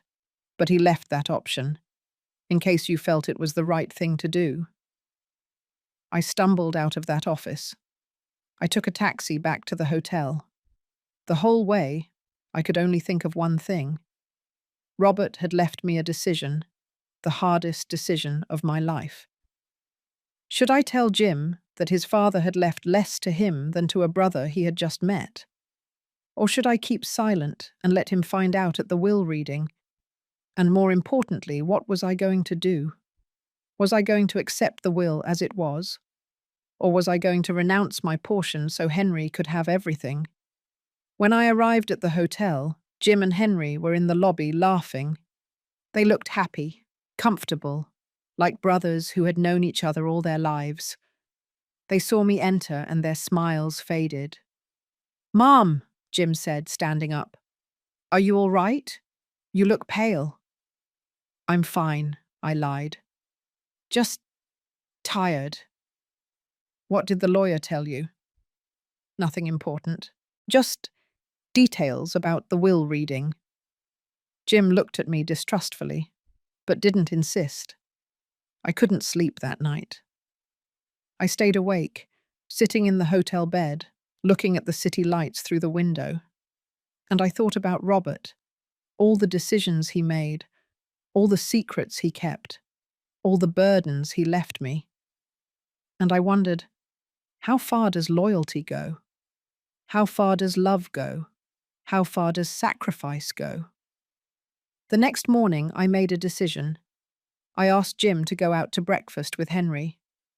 I need to make some calls, I told him. I'll see you in a bit. When they left, I called Sophia. Ellen, she answered immediately. How are things? Complicated. I told her everything. The second will, Robert's letter, the decision I had to make. Sophia was silent for a long time. Ellen, she finally said, what do you want to do? I don't know.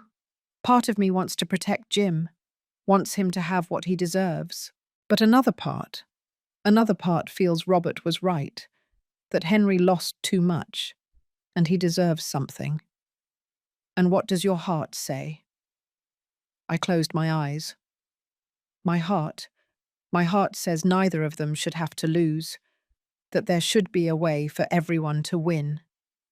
Then find it. And that's when I knew what I had to do. I wasn't going to renounce my portion of the ranch, but I wasn't going to fight for it either. I was going to do something different, something Robert never imagined, something that maybe, just maybe, could heal all of this. That afternoon, I gathered Jim and Henry at the hotel.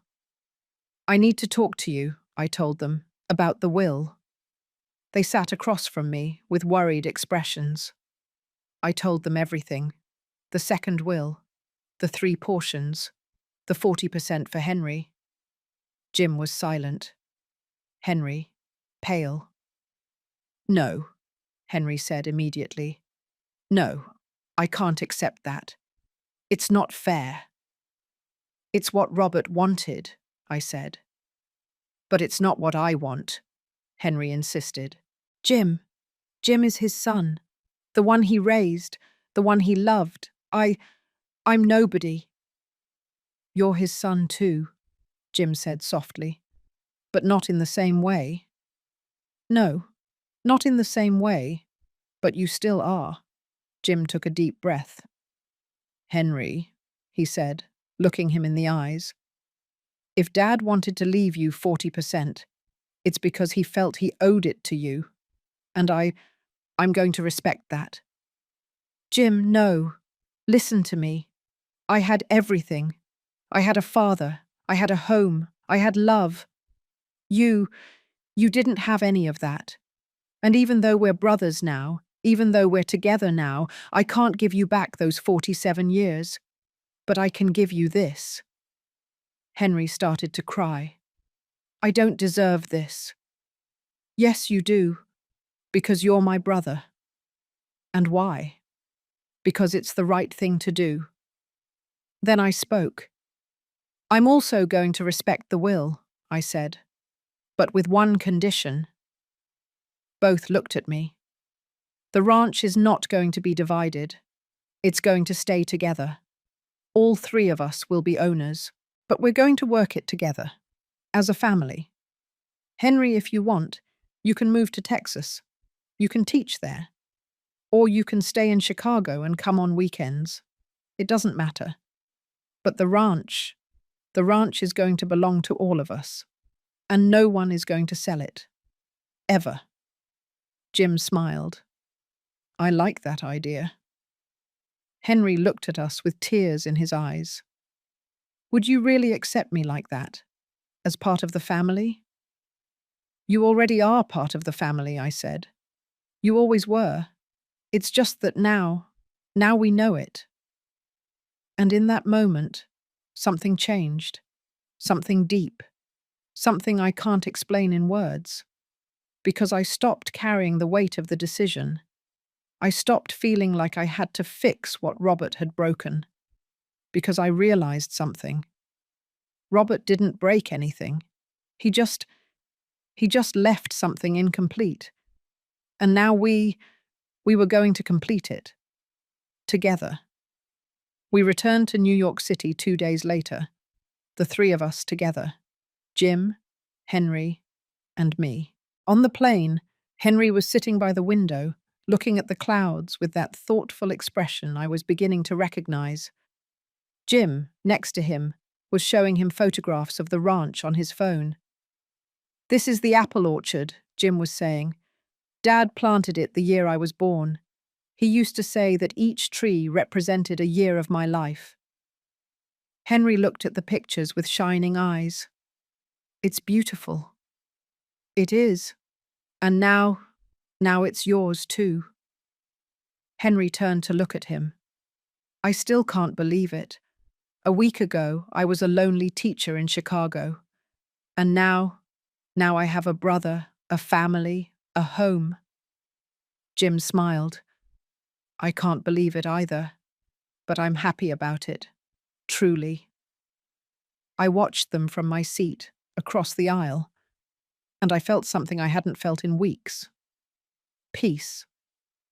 The will reading was scheduled for the following Tuesday at Mr. Montell's office in New York City. During those days, I focused on preparing the house for Henry. I cleaned the guest room. I changed the sheets. I put fresh flowers on the nightstand. I opened the curtains to let the sunlight in. Henry had decided to stay with us for a week before returning to Chicago to sort out his things. I need to resign from my job, he told me, and pack my books and say goodbye to some people. Are you sure you want to move? I asked him. You don't have to. We can find another way. I'm sure, he interrupted me with a smile. My whole life I felt out of place in Chicago, like I was waiting for something. And now I know what it was. This family, this place. On Sunday, I took Jim and Henry to the ranch in Texas. It was the first time Henry had set foot on his father's land. When the car entered the dirt road, surrounded by cornfields and green hills, Henry was speechless. It's like a dream, he murmured. Mr. Frank was waiting for us at the gate. When he saw Henry, he froze. Good heavens, he whispered.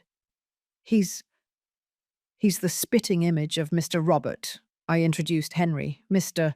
Frank, this is Henry. Robert's son. Mr. Frank took off his hat, as if he were in front of someone important. It's an honor, young man. A true honor.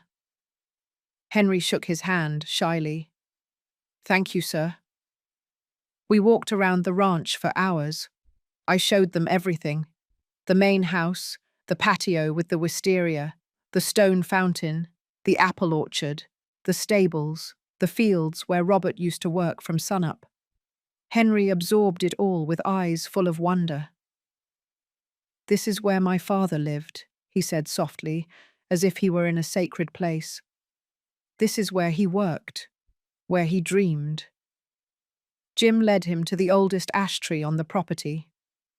This was his favorite tree, he told him.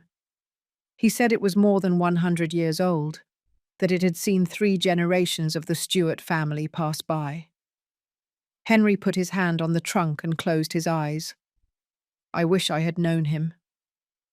Me too, Jim said.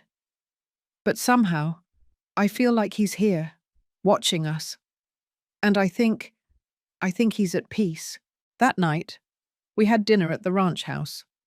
I made turkey with stuffing, mashed potatoes, green bean casserole, and fresh rolls.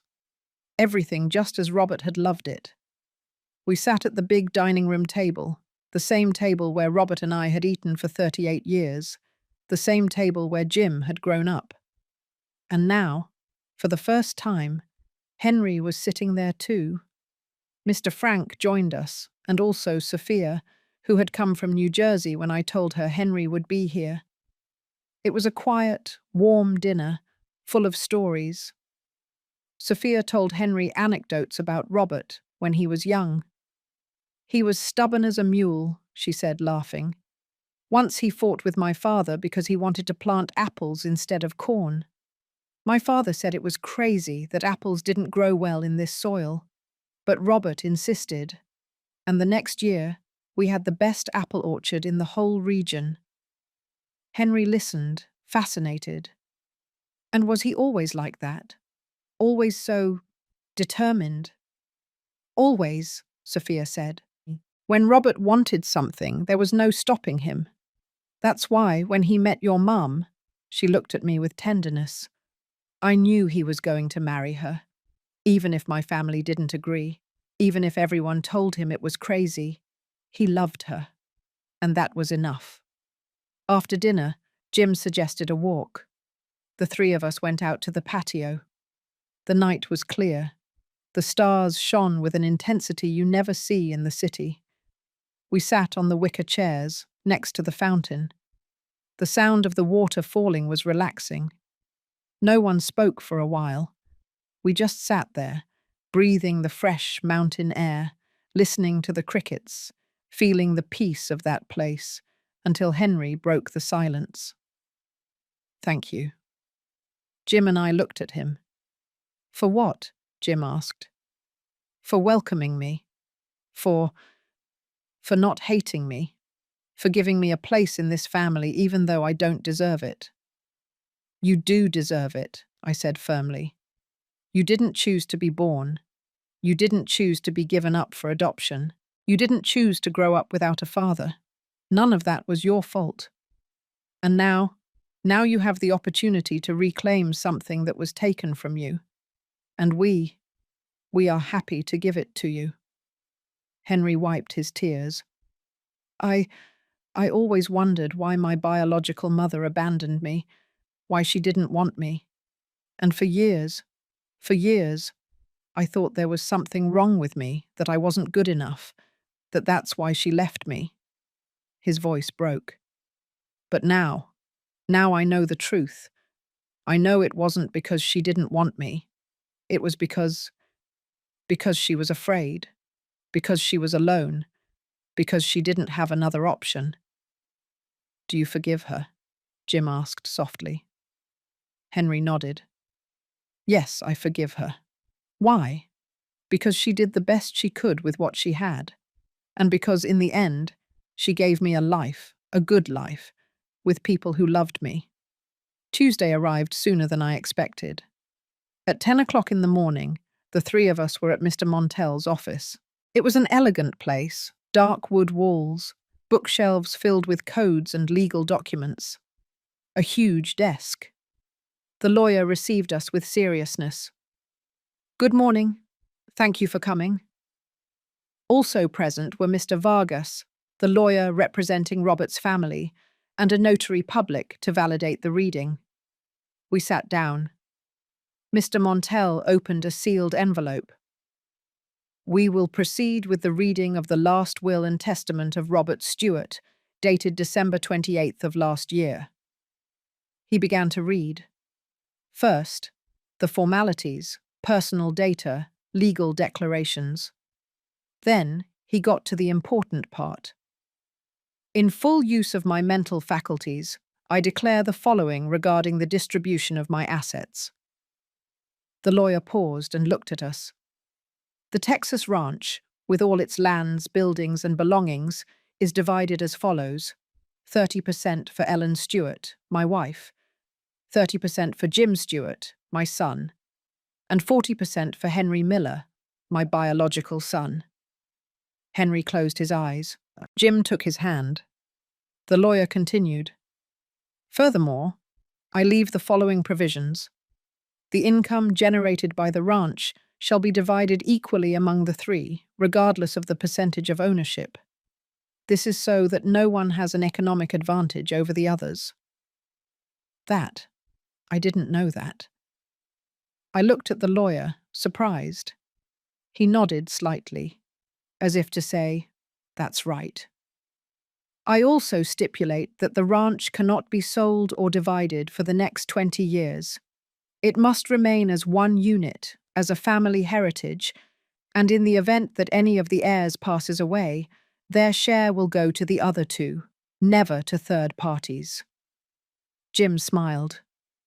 Dad thought of everything. The lawyer continued reading.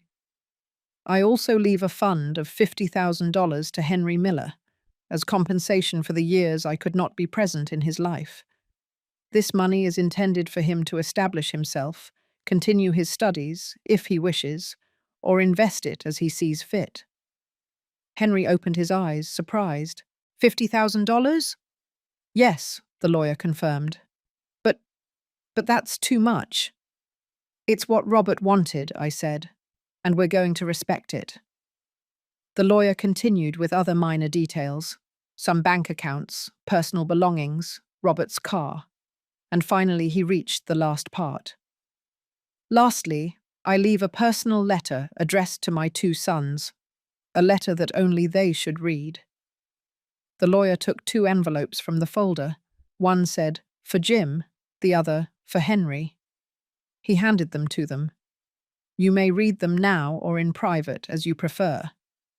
Jim looked at Henry. "Now." Henry nodded. "Now." They opened the envelopes at the same time. They read in silence. I couldn't see what the letters said, but I could see their faces. Jim was smiling with tears in his eyes. Henry was crying openly. When they finished, they looked at each other and hugged. A long, strong embrace, from brothers. After the will reading, we left the office. The sun was shining in the clear New York City sky. We walked in silence for several blocks until Henry spoke. "Do you know what the letter Robert left me said?" Jim and I looked at him. "It said," he said, "it said he was sorry, that he was sorry for not having been there, that he was sorry for not having known me, that he was sorry for having let 47 years pass without knowing I existed." He wiped his tears. "But it also said that he was proud of me, that the investigator told him all about my life, about how my adoptive parents raised me, about how I became a teacher, about how, despite not having much, I was happy, and that was the only thing that mattered." He paused, and at the end it said, "Henry, I can't give you back the years we lost, but I can give you something. A family, a brother, a place to belong. Use it well, live well, and be happy, because that's all I ever wanted for you." Jim also shared what his letter said. "Dad apologized to me," he said, his voice trembling. "He told me he was sorry for hiding this from me, that he knew it would hurt me, but that he needed me to meet Henry, because Henry was my brother, and because brothers should be together." He turned to Henry, "And he asked me to take care of you, to teach you everything he couldn't teach you, to make you feel part of the family, to be the brother you never had." Henry smiled through tears. "And I promised him," Jim continued, "that I would do it, that I was going to be your brother, not just in name, but for real." They hugged again. We walked to a nearby park, sat on a bench under the shade of a maple tree, and there, in that moment of peace, I realized something. Robert had died, but he hadn't left, because he was in Jim, in his way of speaking, in his laugh, in his kindness. He was in Henry, in his posture, in his eyes, in his shyness. He was in the ranch, in the trees he planted, in the land he worked. He was in us, in our family, and that was more powerful than any will. 1 week later, I received a call from the hospital in Chicago. Madeline had died, quietly, in peace. The nurse told me that in her last days, she had asked about Henry. "Did they find him?" she would ask. "Did they tell him the truth?" And when the nurse told her yes, that Henry knew everything and was with his family, Madeline smiled. "Then I can go," she whispered. "I have nothing left unfinished." And she closed her eyes. Forever. I told Henry. He cried. "I never got to talk to her," he said. "I never got to tell her that I forgave her." "She knew," I told him. "Believe me, she knew." We organized a small funeral for Madeline. Just the 3 of us, Sophia, Mr. Frank.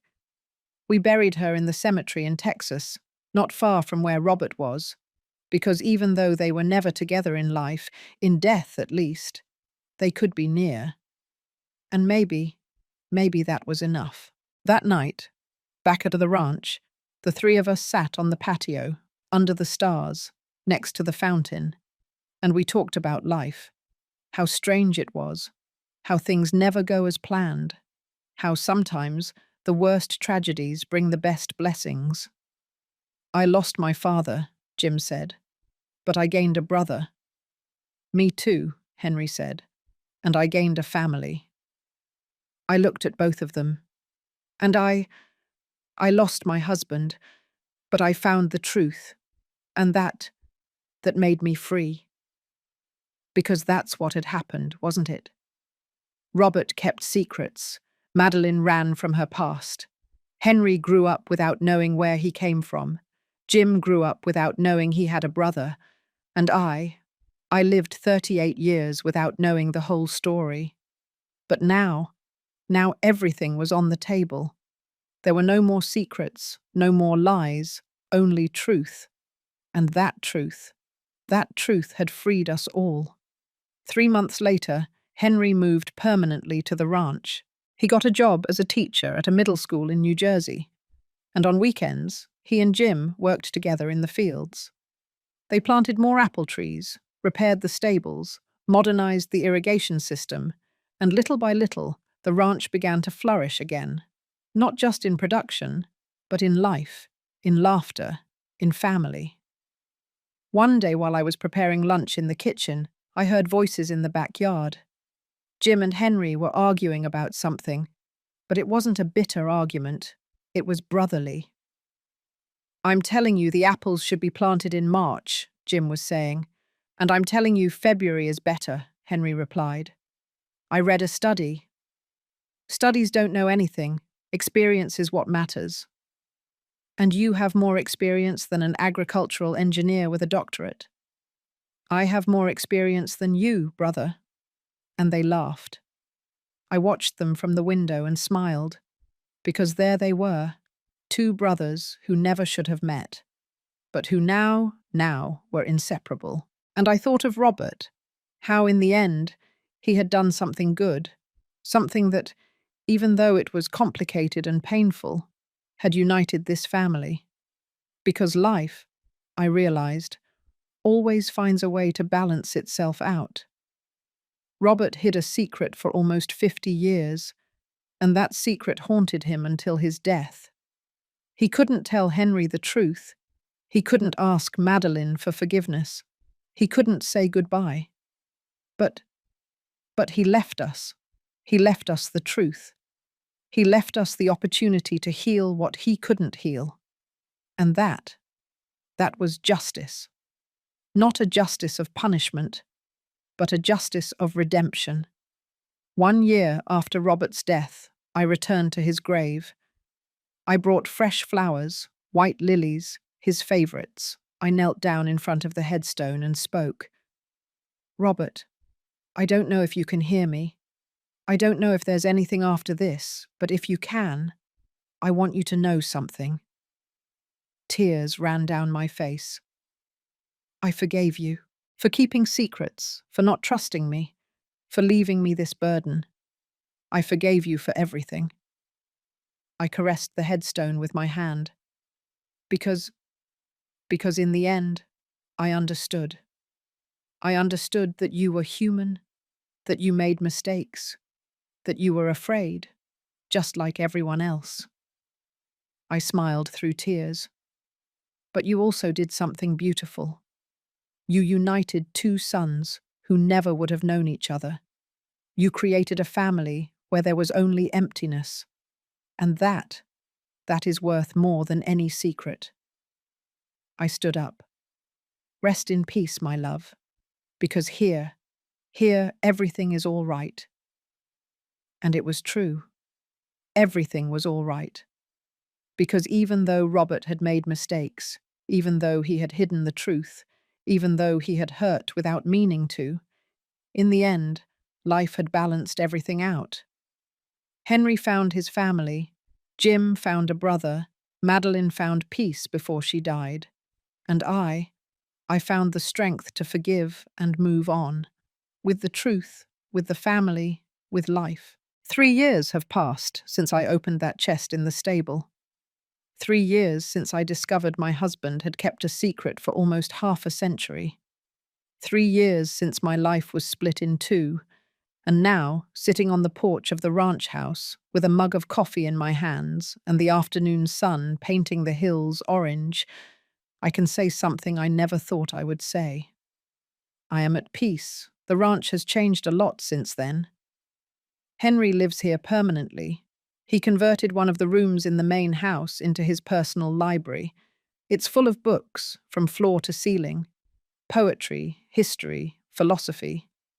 Sometimes, at night, I hear him reading aloud, practicing for his classes.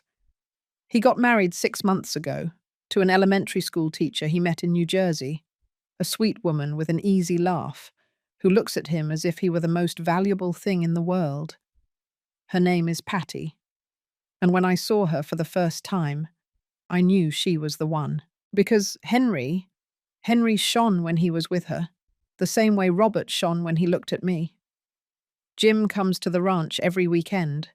He brings Sarah and their 2 daughters, Sophia and Valerie, 2 beautiful girls who run through the fields like he used to run when he was a child.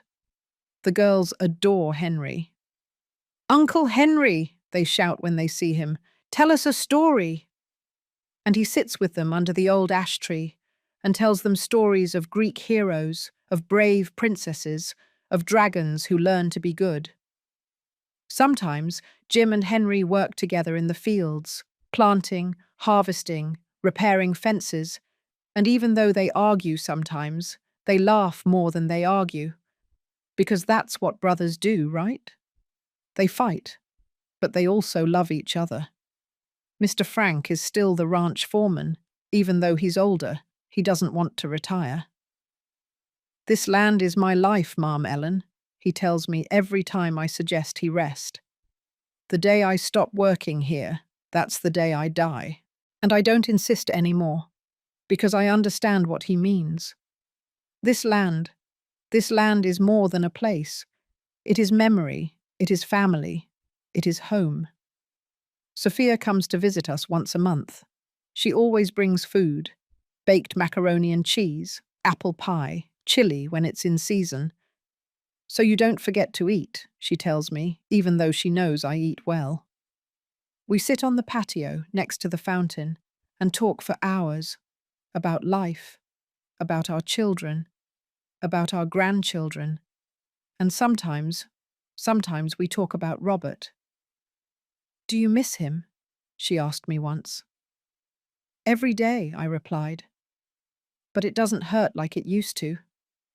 Now it's more like a gentle nostalgia, like missing a summer from long ago."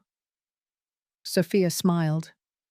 "He would be proud of you, you know, how you handled all of this, how you kept the family together." "It wasn't just me," I said. "It was Jim. It was Henry. It was you. It was all of us." 6 months ago, we had an unexpected visit. A woman in her 50s knocked on the ranch door. She was tall, with brown hair, her eyes full of nervousness.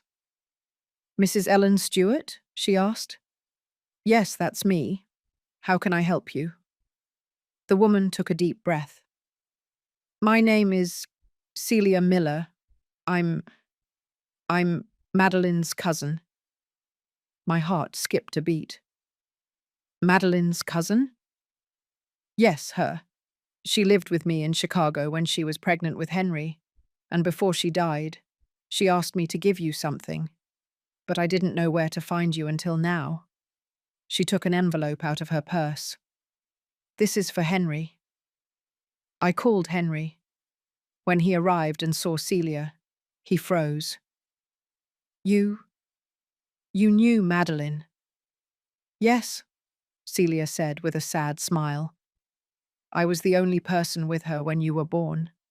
I supported her during labor, and I held you when you were a baby." Henry put a hand over his mouth.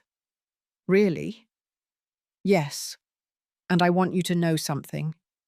Madeline, Madeline loved you with all her heart. Giving you up for adoption was the hardest decision of her life. She handed him the envelope. This is a letter she wrote for you 20 years ago, when she found out she had cancer. She asked me to give it to you if I ever found you. And now I can keep my promise. Henry opened the envelope with trembling hands. He read the letter in silence, and he cried. When he finished, he shared it with us. My dearest Henry, I don't know if you will ever read this letter. I don't know if I will ever find you. But I need to write it anyway, because there are things I must tell you. I'm sorry. I'm sorry I gave you up for adoption. I'm sorry I wasn't strong enough to keep you. I'm sorry I took away your opportunity to know your father. But I want you to know something. I didn't abandon you because I didn't love you. I abandoned you because I loved you too much. Because I knew that I couldn't give you the life you deserved. I didn't have money. I didn't have family. I didn't have anything. And you deserved everything. So I gave you the one thing I could give you. A chance. A chance to have a family that loved you. A home where you could grow up. A better life than the one I could have given you. And I pray every day that that decision was the right one. I pray that you are happy. I pray that you feel loved. I pray that someday you can forgive me. Because even though I wasn't there, even though I didn't see you grow up, even though I didn't know you, you were always my son. And I always loved you. With all my heart. Your mother, Madeline. Henry folded the letter carefully. He put it back in the envelope, and he hugged Celia. Thank you, he said. Thank you for bringing me this. She loved you, Henry, Celia said through tears. Never doubt it. That night, Henry, Jim, and I sat on the patio under the stars, as we had done so many times. You know what the strangest thing about all this is? Henry said. What? Jim asked. That I spent my whole life feeling abandoned, feeling like I wasn't good enough, like my biological parents didn't want me. He paused. But now I know that's not true. Madeline loved me. Robert would have loved me if he had known about me. And even though I didn't grow up with them, even though I didn't have what I should have had, I got something more. What? I asked. I got two families. The family that raised me, and the family that found me. He smiled. And that's more than most people have. Jim put a hand on Henry's shoulder. You know, Dad used to tell me something when I was a kid. He'd say, Jim, family isn't just the people you share blood with. It's the people you share life with. And he was right, I said. Because you two, you are brothers. Not because Robert said so, not because a will established it, but because you chose to be. Henry nodded. And I choose this family. Every day. Forever. The following months were quiet. Good. The ranch produced the best apple harvest in years. Jim got a new contract with a natural juice company. We now sell our produce across the country. Henry wrote a book about the history of Texas, about the legends of the region, about the families who have worked this land for generations. It's about to be published. And me? I started writing too. Not a book, just memoirs, for my granddaughters. So that someday, when they are older, they can read this story and understand where they come from. Because that is what I learned in these 3 years, that the truth always comes out, no matter how long you hide it, no matter how many secrets you keep. Sooner or later, the truth finds a way to free itself. And when that happens, you have two choices. You can let it destroy you, or you can use it to build something better. Robert chose to hide the truth, and that decision had consequences. He never knew Henry. He never got to ask Madeline for forgiveness. He never got to explain to me why he hid all of this. But he also left us something. He left us the opportunity to heal, to unite, to become a family. And that is priceless. A week ago, Henry sought me out in the kitchen. "Ellen," he said. He no longer calls me Mom, now just Ellen. "Yes, honey? I want to ask you something." "Tell me." "Patty and I are expecting a baby." The world stopped. "What?" Henry smiled with tears in his eyes. "We're going to have a son. Well, a daughter. We found out yesterday." He hugged me. "And we want you to be the godmother, to be part of her life, to be her grandmother." I couldn't hold back the tears. "Really, though?" "Yes, because you gave me something I never had. A mother. And I want my daughter to have the same thing. I want her to grow up knowing you, loving you, knowing you're part of her family." 2 days later, Jim also gave me news. "Mum, Sarah is pregnant. Again." I laughed. "Another girl?" "No. This time, a boy." He walked over and hugged me. "And we want to name him Robert, after Grandpa." My heart filled with joy. Your father would have loved that. I know. And I want that boy to grow up here, on the ranch, just like I did, just like his sister, just like his cousin who's on the way." He looked around. This land has to stay alive. It has to pass to the next generation, and the next, so we never forget where we come from. And now I'm here, sitting on the porch of the ranch house, watching Jim and Henry work together in the orchard, watching Patty and Sarah chat on the patio, laughing, planning the baby's arrival, watching the girls play with Mr. Frank, who teaches them how to take care of the plants. And I realized something. Robert didn't leave. He is still here, in his sons, in his grandchildren, in this land he loved so much, in this family he built. Sometimes, at night, when everyone goes to sleep and the ranch is silent, I sit next to the fountain, and I talk to Robert, as if he could hear me. "Look what you did," I tell him. "Look what you left behind. A family, a beautiful, complicated, imperfect, but beautiful family." I smile. "And even though you made mistakes, even though you hid things, even though it hurt me, in the end, it was all worth it." The water in the fountain falls gently, the wisteria moves in the wind, the stars shine in the sky. "Rest in peace, my love," I whisper, "because here everything is all right." And it's true, everything is all right. Because I learned something I never imagined I would learn, that forgiveness is not forgetting, it is remembering without pain. It is looking at the past without bitterness. It is accepting that people are human, that they make mistakes, that they hurt without meaning to, but that even so, they deserve love. I learned that family is not perfect. It is complicated. It is painful. But it is also the only thing that truly matters.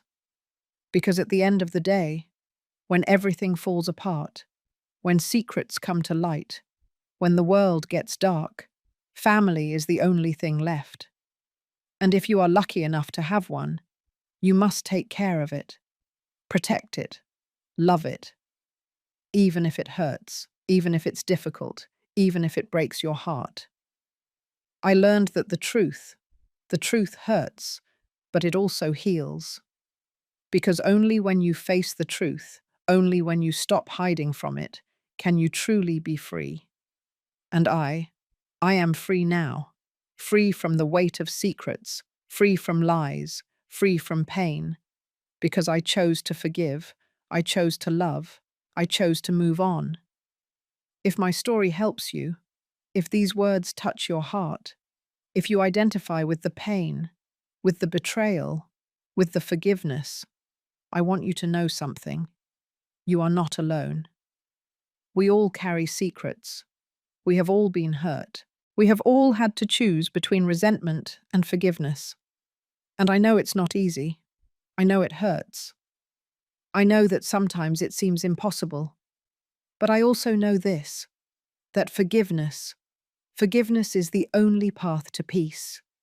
And that family is always worth it, even if it's complicated, even if it's imperfect, even if it breaks your heart.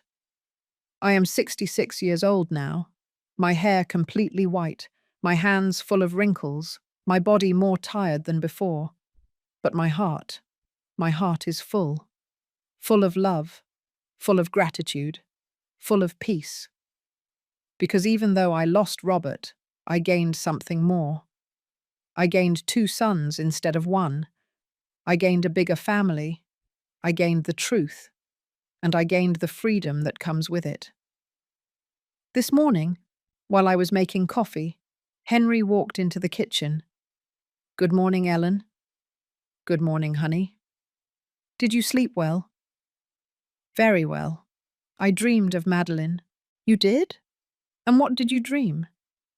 "I dreamed she was here, at the ranch, walking through the apple orchard, and she was smiling, as if she had finally found peace." He wiped his tears.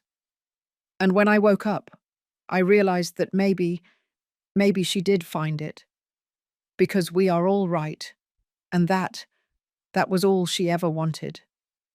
That afternoon, we all gathered on the patio. Jim, Henry, Sarah, Patty, the girls, Sophia, Mr. Frank. We celebrated Valerie's birthday, Jim's youngest daughter. There was cake, music, laughter. The girls ran through the garden, the adults talked under the shade of the ash tree, and I watched them, all of them. My family, this beautiful, complicated, imperfect family. And I thought of Robert, how, in the end, he had done something good. He had created life. He had created love. He had created family. And even though he wasn't here to see it, his legacy lived on, in every laugh, in every hug, in every shared moment. When everyone went to sleep, I stayed alone on the patio, looking at the stars, listening to the sound of the water in the fountain, feeling the cool mountain breeze, and I whispered one last prayer. Thank you. Thank you for the pain that taught me to forgive. Thank you for the secrets that taught me to value the truth. Thank you for the loss that taught me to appreciate what I have. And thank you for this family, because in the end, that is all that matters. Thank you for listening to me until the end. Thank you for joining me on this journey. Thank you for allowing me to share my story with you. If this story touched your heart, if it made you think, if it helped you see forgiveness in a different way, subscribe and click the bell icon to hear more stories of women who transformed their pain into wisdom. Every day, a woman, a life lesson. Share this story with someone you love, because sometimes a story like this can change an entire day. May God bless you, and until next time.